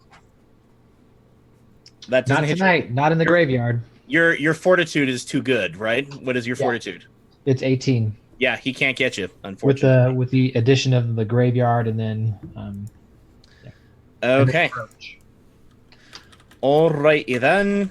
Alright, so he just wasted his action point. And he also wasted an encounter power. Woohoo! And that is his turn. But he made some new friends. But he did. And so back up at the top, Anduriel, it's your turn, and you have a ghostly Epistivus next to you. He is not yet bloodied. Said new friend is upset. But first, It's a wee bit grouchy. yeah, I'm a little grouchy with him. I'd like to use Healing Word. It's a close burst 5 on Gizik, and I think it'll hit Lachlan too. It's you only get one target. It's close burst is anybody within 5 squares. Anybody within 5 squares, but it's only one person. If I have multiple people within 5 squares, it's just a one. You have to pick the one, yeah. Okay. Who looks more bedraggled? Lachlan, what are you down to? 15. Ooh, Gizik, what are you down to? I'm at 22 out of 25, so... However, Gizik is also in melee with the devil, and he's next to a corpse that's damaging him, and he can't move away. Right, so next round I might need it more. But I don't need it right now. Well, maybe I'll hold off on the Healing Word then. Okay. Let's go straight to Taste of Life, and we're going to go after Epistibus. Okay. It's versus Fortitude. His fortitude is only 14. Okay. And you get a +1 to this attack, remember? So that's an 18 on the dice, so it'll hit. That's more than enough. Yeah. 8 plus bonus damage. So I'm not going to do Blood Drinker since it would be Ectoplasm Drinker, I guess. You could attempt to drink his ectoplasm, but you've never drained a spirit before, and you don't know what would happen. I've done it twice already, so that's it, right? Yeah, you're done for the encounter. Yeah. All right. So it'll be sort of an energy drain at this point then. Okay. So that is 8, 14. Okay, so 7 points of damage, unfortunately. 7 points of damage, which is expected there. Okay. Oh shoot! I need to stay where I'm at so I can heal folks. Yeah, that's what I'll do. Okay, so you grab onto him and you concentrate on your vampiric power, and you actually begin draining some of the ectoplasm off of him. So some of his corporeal form drains off, and for a brief moment, the area where you grabbed him begins to look skeletal as opposed to spiritual. Okay, and then I guess the other part of my action would be where's Thora? Thora, he is in square Q13. I kind of call out to him, Thora, any word from our little friend that you sent back? It doesn't work that way. Not that Anduriel would know that. An animal messenger delivers its message, but it doesn't come back and go, "Hey, boss, they said cool," and then pick up some Cheetos on the way home. Like, not that, but Anduriel would have no way of knowing doesn't know that. He's trying to check and see is this guy going to be able to die? You know what I mean? Anduriel, make a knowledge religion check. All right. That is a 20. Okay, you've studied about the basic nature of incorporeal bodies. A ghost is really just a spirit that's trapped in an incorporeal form. Sometimes it's just the incorporeal form, depending on how sentient the thing is. You are reasonably sure if you destroy this body that he is not going to be able to come back. So the destruction of the corpse has nothing to do with what we're doing here.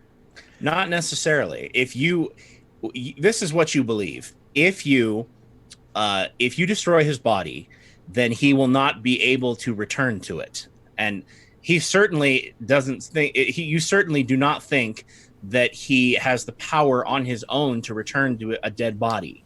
So he couldn't do that. However, that being said, he also now has an incorporeal body. So whatever the devil did kept his soul from moving on to either the path of redemption or the path of damnation, and headed to Nalok's kingdom on that road. So whatever the devil did trapped him in a spirit body, and his soul is there. If you kill the spirit body, his soul will have no place to go, and it will no longer be tethered to the material world.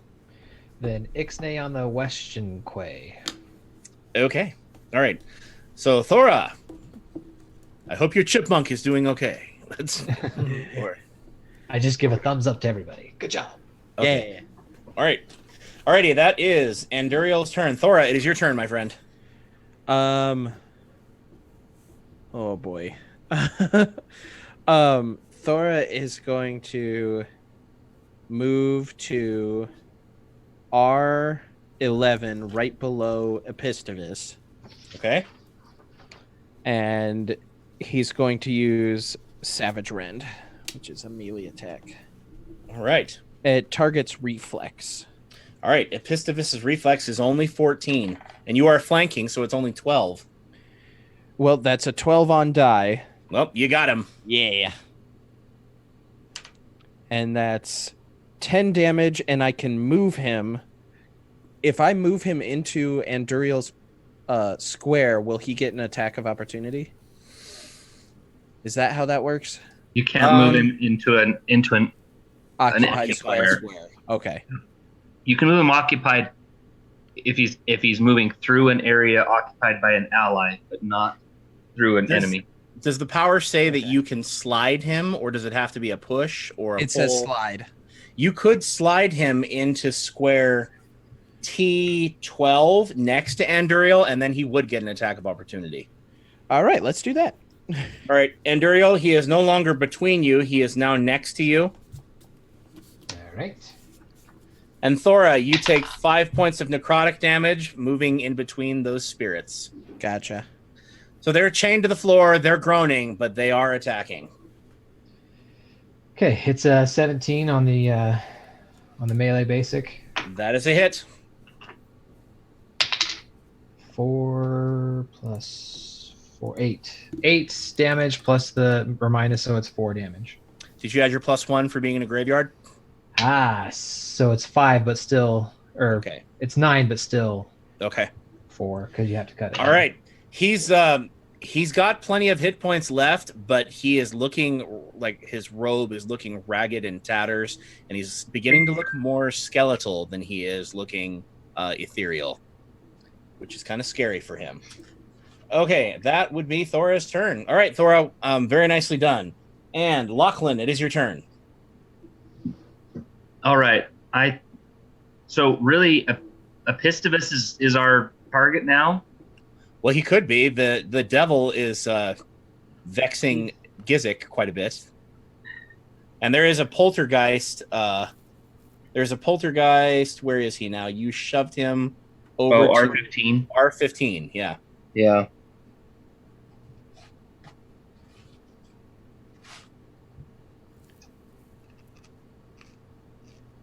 I still think a staggering note is in order on Okay. Epistivus because I can grant Thora another basic attack.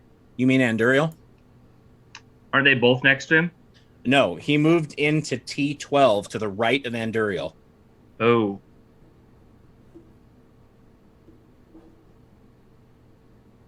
Well, Anduriel's a heavy hitter too, so Okay.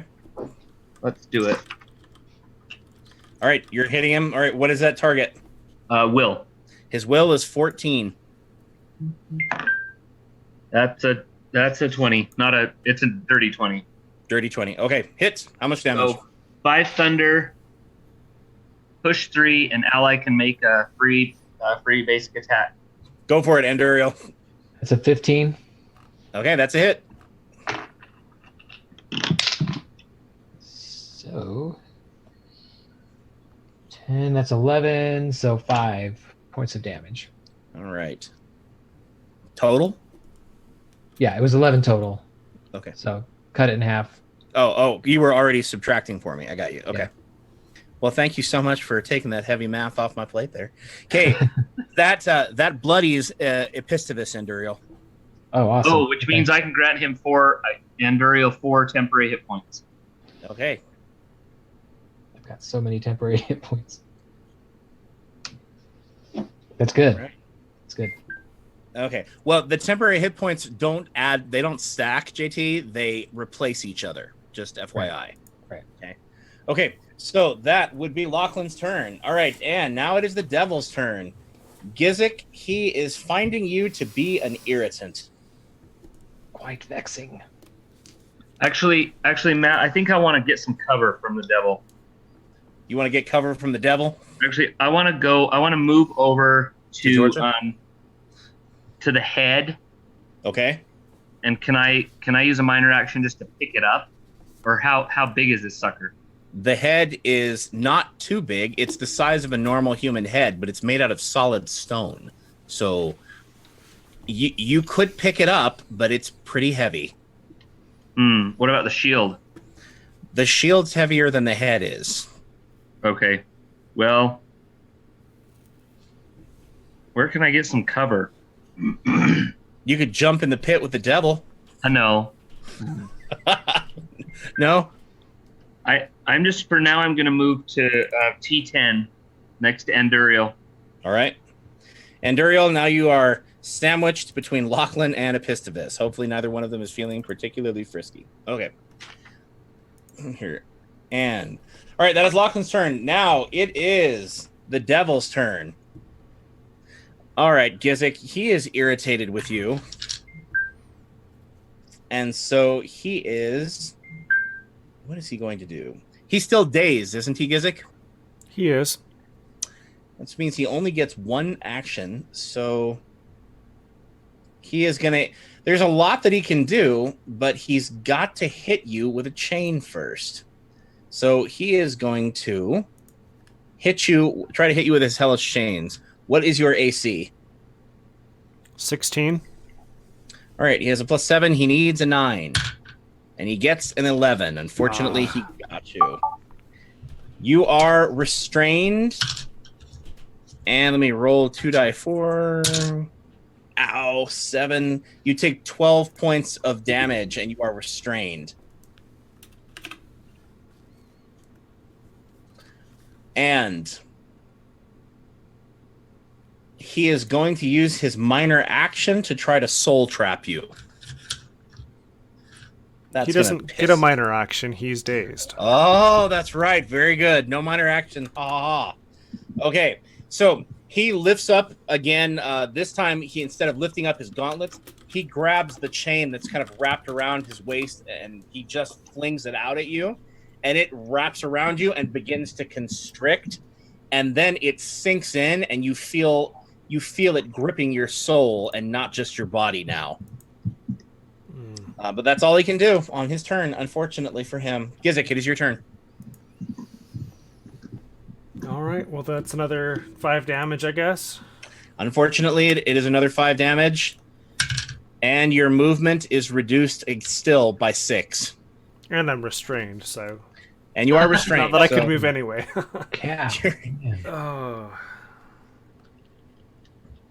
I think he could use some healing, Anduriel. I'm just throwing that out there. We'll see. Well, maybe. I have plenty of surges right now. I'm going to take another healing potion. Okay. Bringing me back up to 15. Good plan. That's a minor action. That's a minor action. I am going to...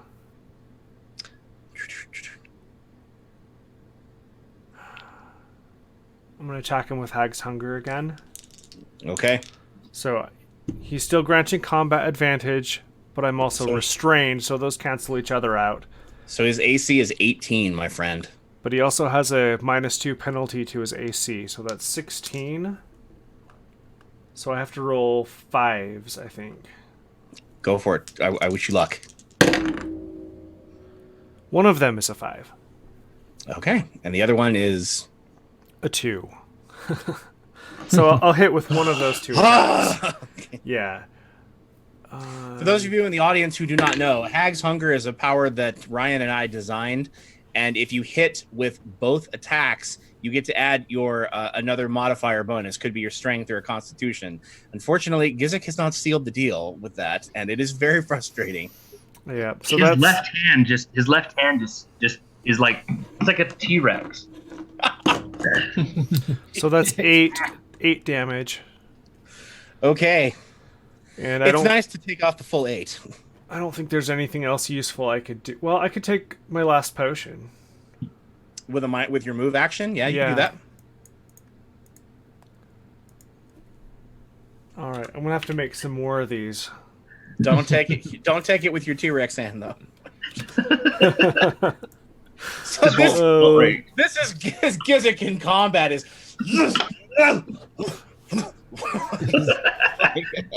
He's thirsty. okay. All right. Okay. That was the Gizik's turn. Now it is Epistovus' turn. That was like a 2-hand chug of potions. Yeah, that you're double fisting it, Candy. All right. Lachlan and Duriel and Thora. He is going to use Glorious Presence and explode with a radiant attack. What are your wills? Lachlan, what's your will? Will is 15. Hit. Thora, what is your will? Wait. What did he get? A 17 on the die, so 22. Oh, man. A 22. Okay, well, I think I want to use Bastion of Mental Clarity anyway because it will give the allies a plus to their will too. Okay. So it's still going to interrupt. It's still going to hit me, but then Enduriel and Thora can get a +4 to their will. Okay. So Thora, what's your will? Thora +5. +5 is +5. 23. All right. That's ugly. He needs to roll an 18, and he rolls a 13. And Enduriel, what's your will? +5. 19. So he needs to roll a 14, and he misses. Lachlan has saved both of you. Yay for Lachlan.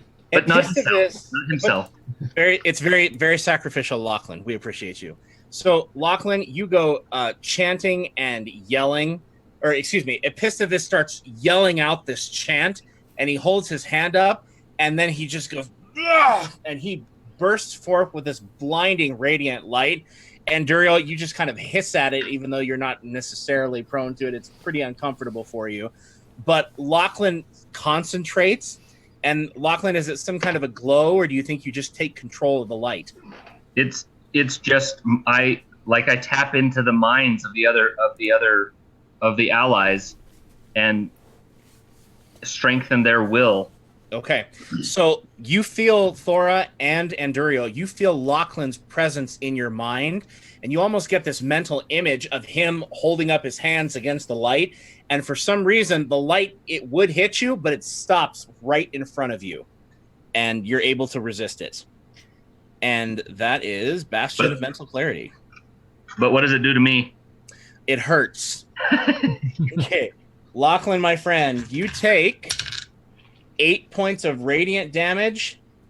You are pushed to and knocked prone, but you can't really be pushed because of where you are. So you fall prone, Lachlan, and you grant concealment until the end of your next turn to targets.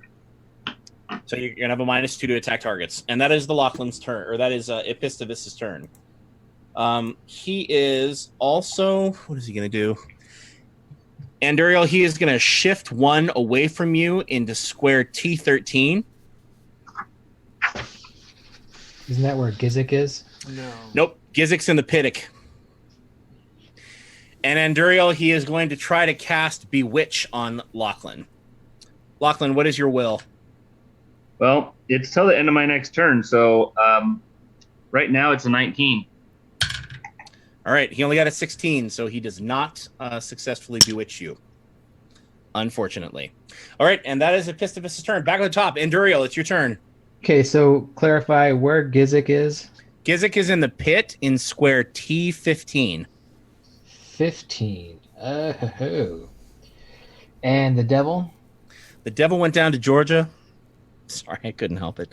Yeah. The chain devil, he is right next to Gizik in square 14U. 14 Hugh. Okay, well then. 1, 2.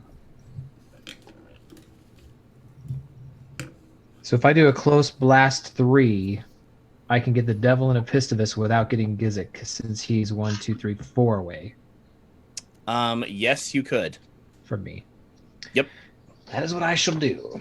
All right. I'm sick and tired of seeing all this going on, so I'm going to drop my daily here. Swarm of Shadows. It's All versus Fortitude. Close blast 3. Do I have to roll to hit both of them? Yep. Okay, the devil's fortitude is 17, and Epistovus's is 14. But you have a +1 to attack because you're in a graveyard. Right. And then the vampire attack bonus, right? Yep. 14, 20, 21. A dirty 21 On whom? on the devil. Okay, that's a hit. And now on Epistovus, That is a 15. hit. Okay. So I got him. Do I roll damage for both of them together or separate? You roll damage 1 time. Okay. So 10, 14, 20 points of damage. And they are ongoing damage 5, save ends. Yeah. Okay. 20 points of damage, you say. 20 points. Ooh, So nice. 10 to Epistovus. 10 to Epistovus, yeah. All right. And that is going to hurt. Oh, the devil doesn't like that. And I end up, well, I guess we can kind of describe how it goes, but I end up in T14. T14 invisible. Yeah, invisible. All right. So, Anduriel, you throw out your hand and shadows come streaming off of you in ribbons, and you start teleporting around both of them. And do you bite or do you claw or do you both or all the above? It's a claw. Well, I guess it's a vampire attack. So there's fangs coming out. It's just this dark shadow that surrounds them, kind of roiling around both of them, and then you see flashes of pale skin, and then just they're screaming, teeth, fangs, Screaming, blood. fangs, kukri. All right, the chain devil is looking beat to crap. He looks like a couple hits and he might go down. So let us go ahead. That was Anduriel's turn. Thora, it is your turn, my friend. You take 5 points of damage. Okay. You might want to leave that area. Yeah. I might want to do that.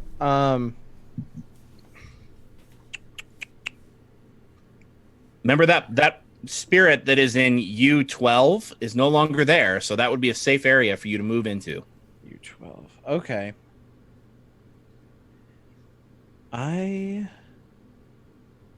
You could also move down into the pit next to the devil and flank with Gizik if you wanted to. I'm gonna do that. I'm Okay. gonna flank with Gizik. All right, you can drop into the pit, Thora. It's only 2 squares. And then I'm going to shift back into my human form Okay. and use Knack for Success. Okay. And That. I am going to give Gizik a +2 power bonus to his or her his next attack roll. I think I know what he should use it on, but that's just okay. Okay. All right, Thora. Knack for Success. I think that is a free action, my friend, isn't it? It is a free action for the ally. All right, so you still have a standard action, Thora. Okay. And a minor. All right. I'm gonna use. Will Stone Strike just hit the demon? It's a close burst 1. Yeah. Okay. I'm gonna use Stone Strike. All right. Get It him. targets the AC. Okay. His AC is 18. That's a 17 plus 5. All right, but you're flanking anyway. So all right, you got him. Roll damage. That's 6 points of damage, and I'm slowed, but I gain damage resistance 2 until the next turn. Which won't really matter because you're not moving, right? You're right there. Yeah. So okay. All right, you club him. All right. So Thora, Stone Panoply, you are able to kind of channel the stone with your staff. So you go and you chant a little bit and chant a spell of the Earth Mother, and your staff kind of turns to stone, and you club him in the back of the head, and he's like, whack! Oh! And he's bleeding from multiple claw wounds. He does not look like he can take too many more hits. Like maybe a couple hits would drop him, depending on how successful they are. And that is Thora. Okay, Lachlan.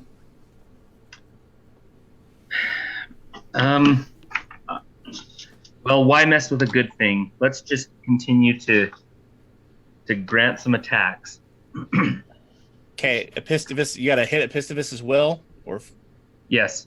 Okay, his will is only 14, I believe. All right, that's more than enough. 19. Let's see. So 5 points of thunder, and Duriel can make a melee basic attack.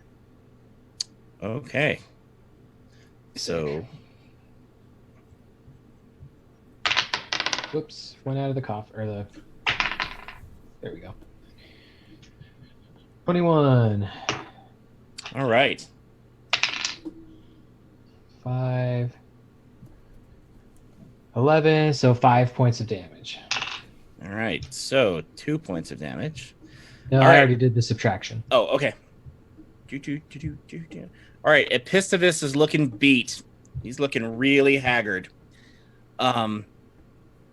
So it is now the devil's turn. You are still in those chains, Gizik, correct? Mm-hmm. Yeah. All right. He is going to use.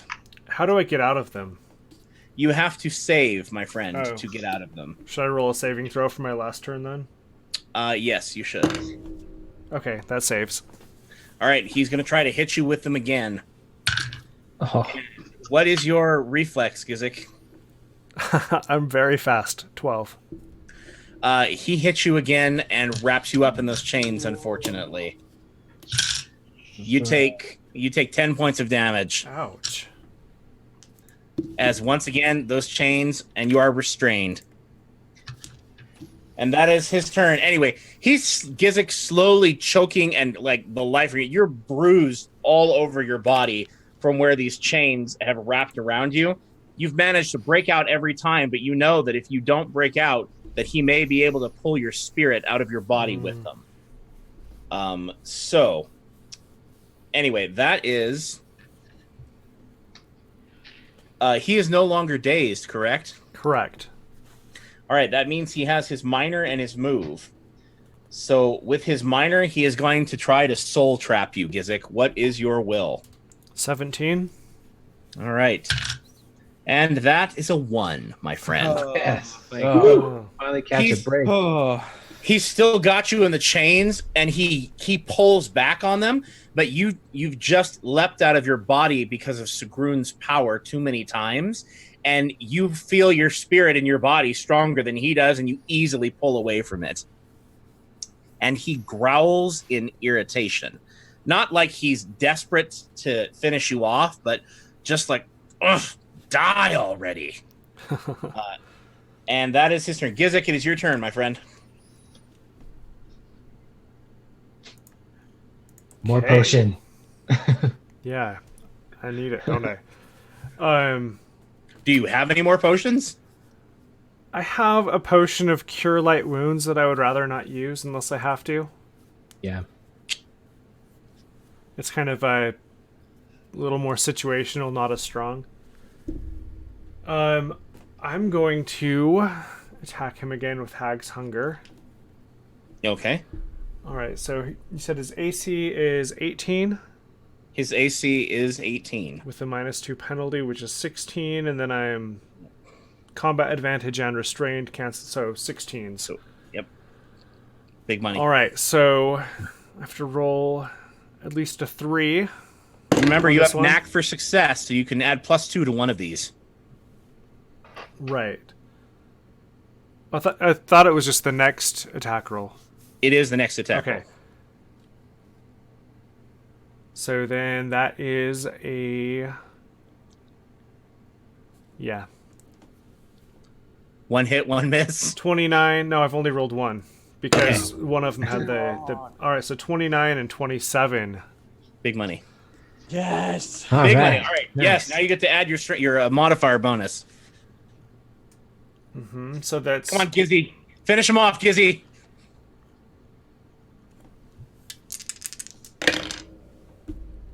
$18. 18. That is a hit and a hit, my friend. All right, Gizik.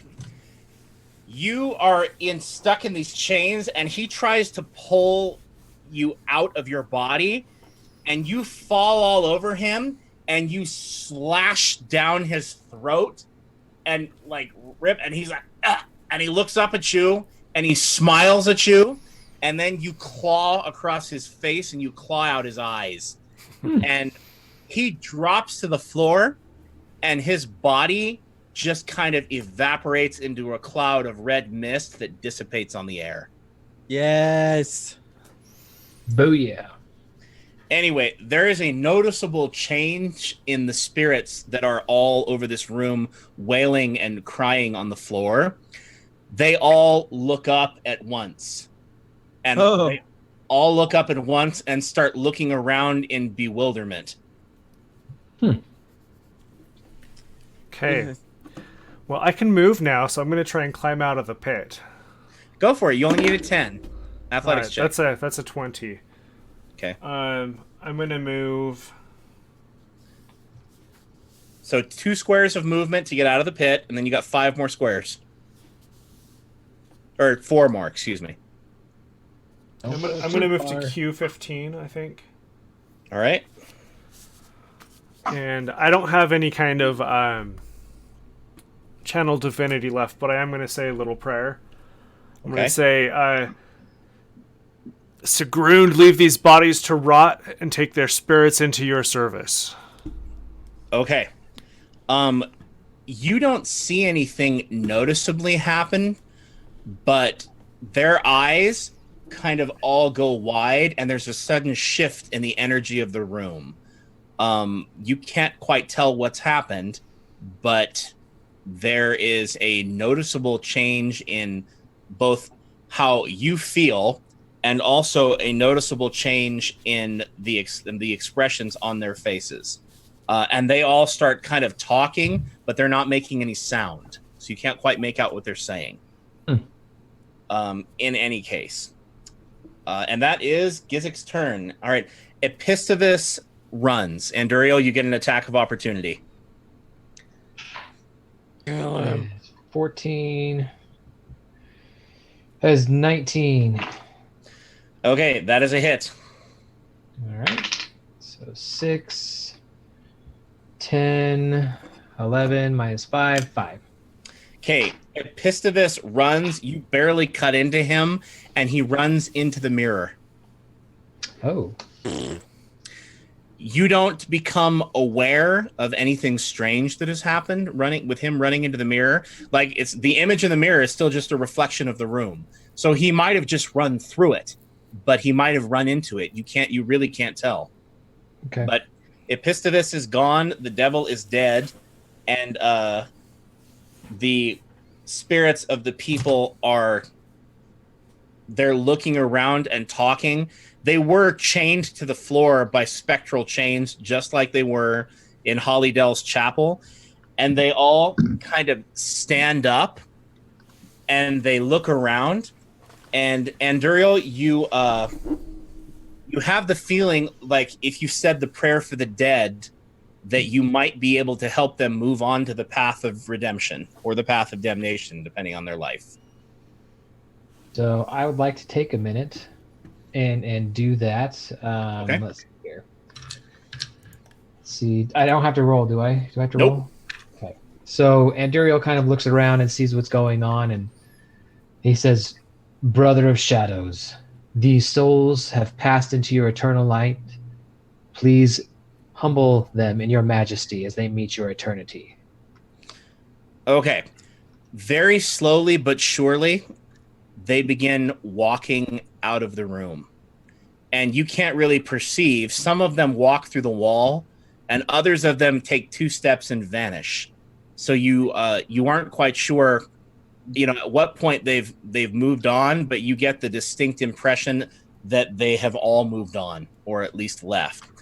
Gizik, you get the impression from the energy in the room that some of the souls you get the impression that some of the souls might have been not captured per se, but they might have deviated their journey.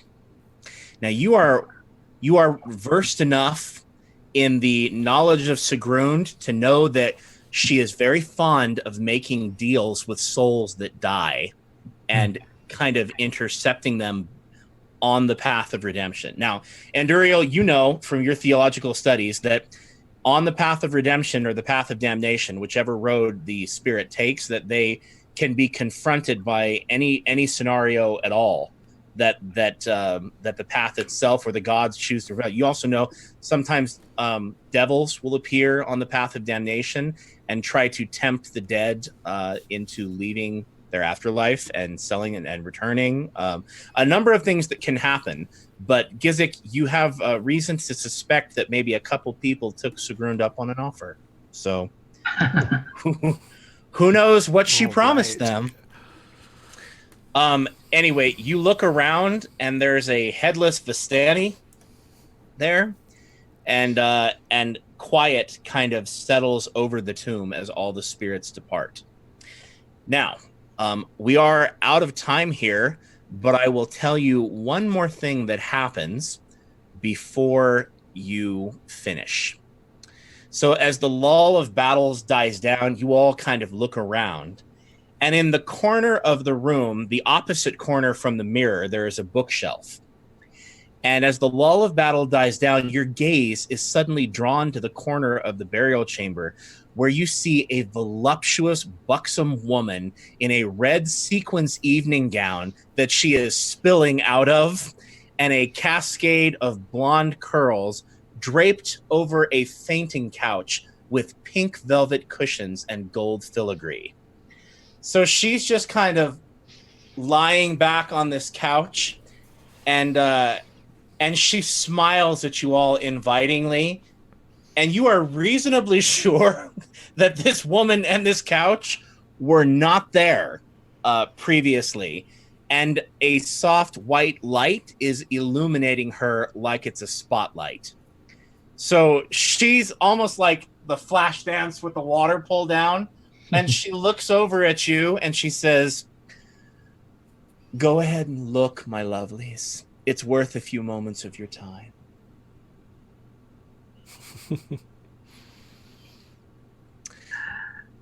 And either we can stop there, or I will give one of you the last word.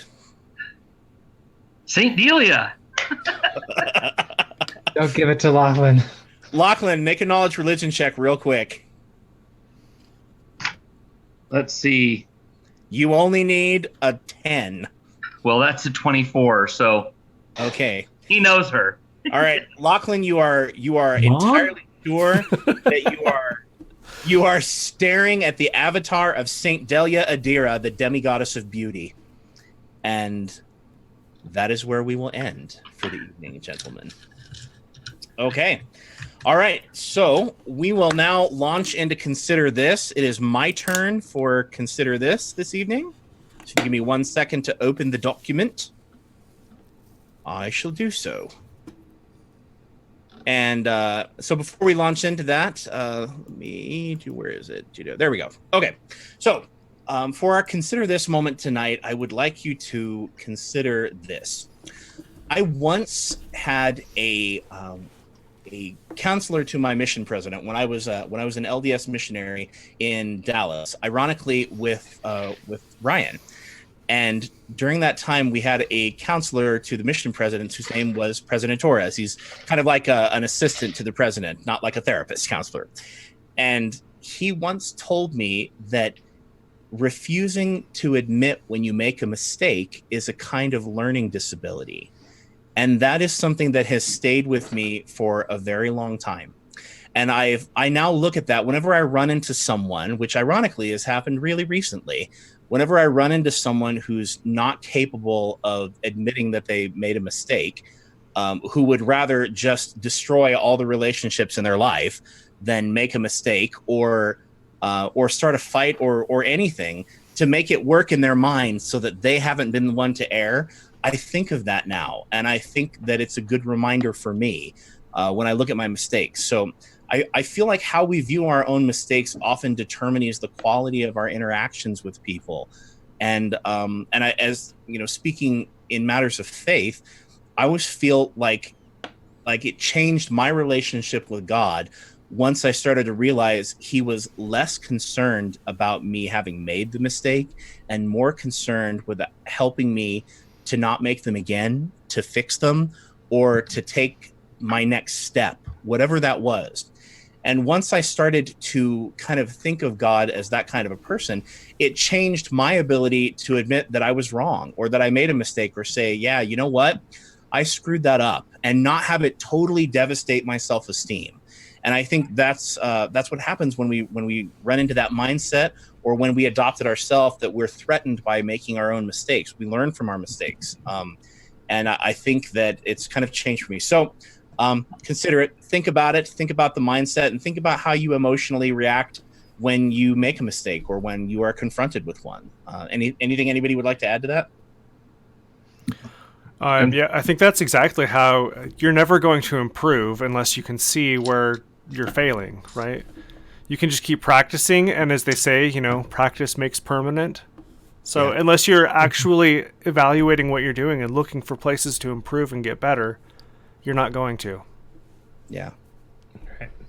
If we're okay with not being perfect, then mistakes can happen and we can learn from them and actually have them be a good thing if we're not too prideful to say, you know what, I made a mistake, but I've learned from it. And that's the only way, like Jeff said, that's the only way we grow. So that's a great message.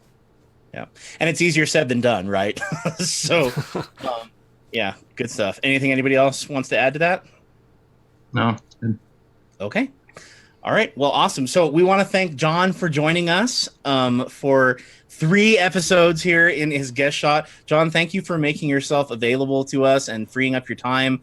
And I think you did a fantastic job. So thank you for being our very first guest star.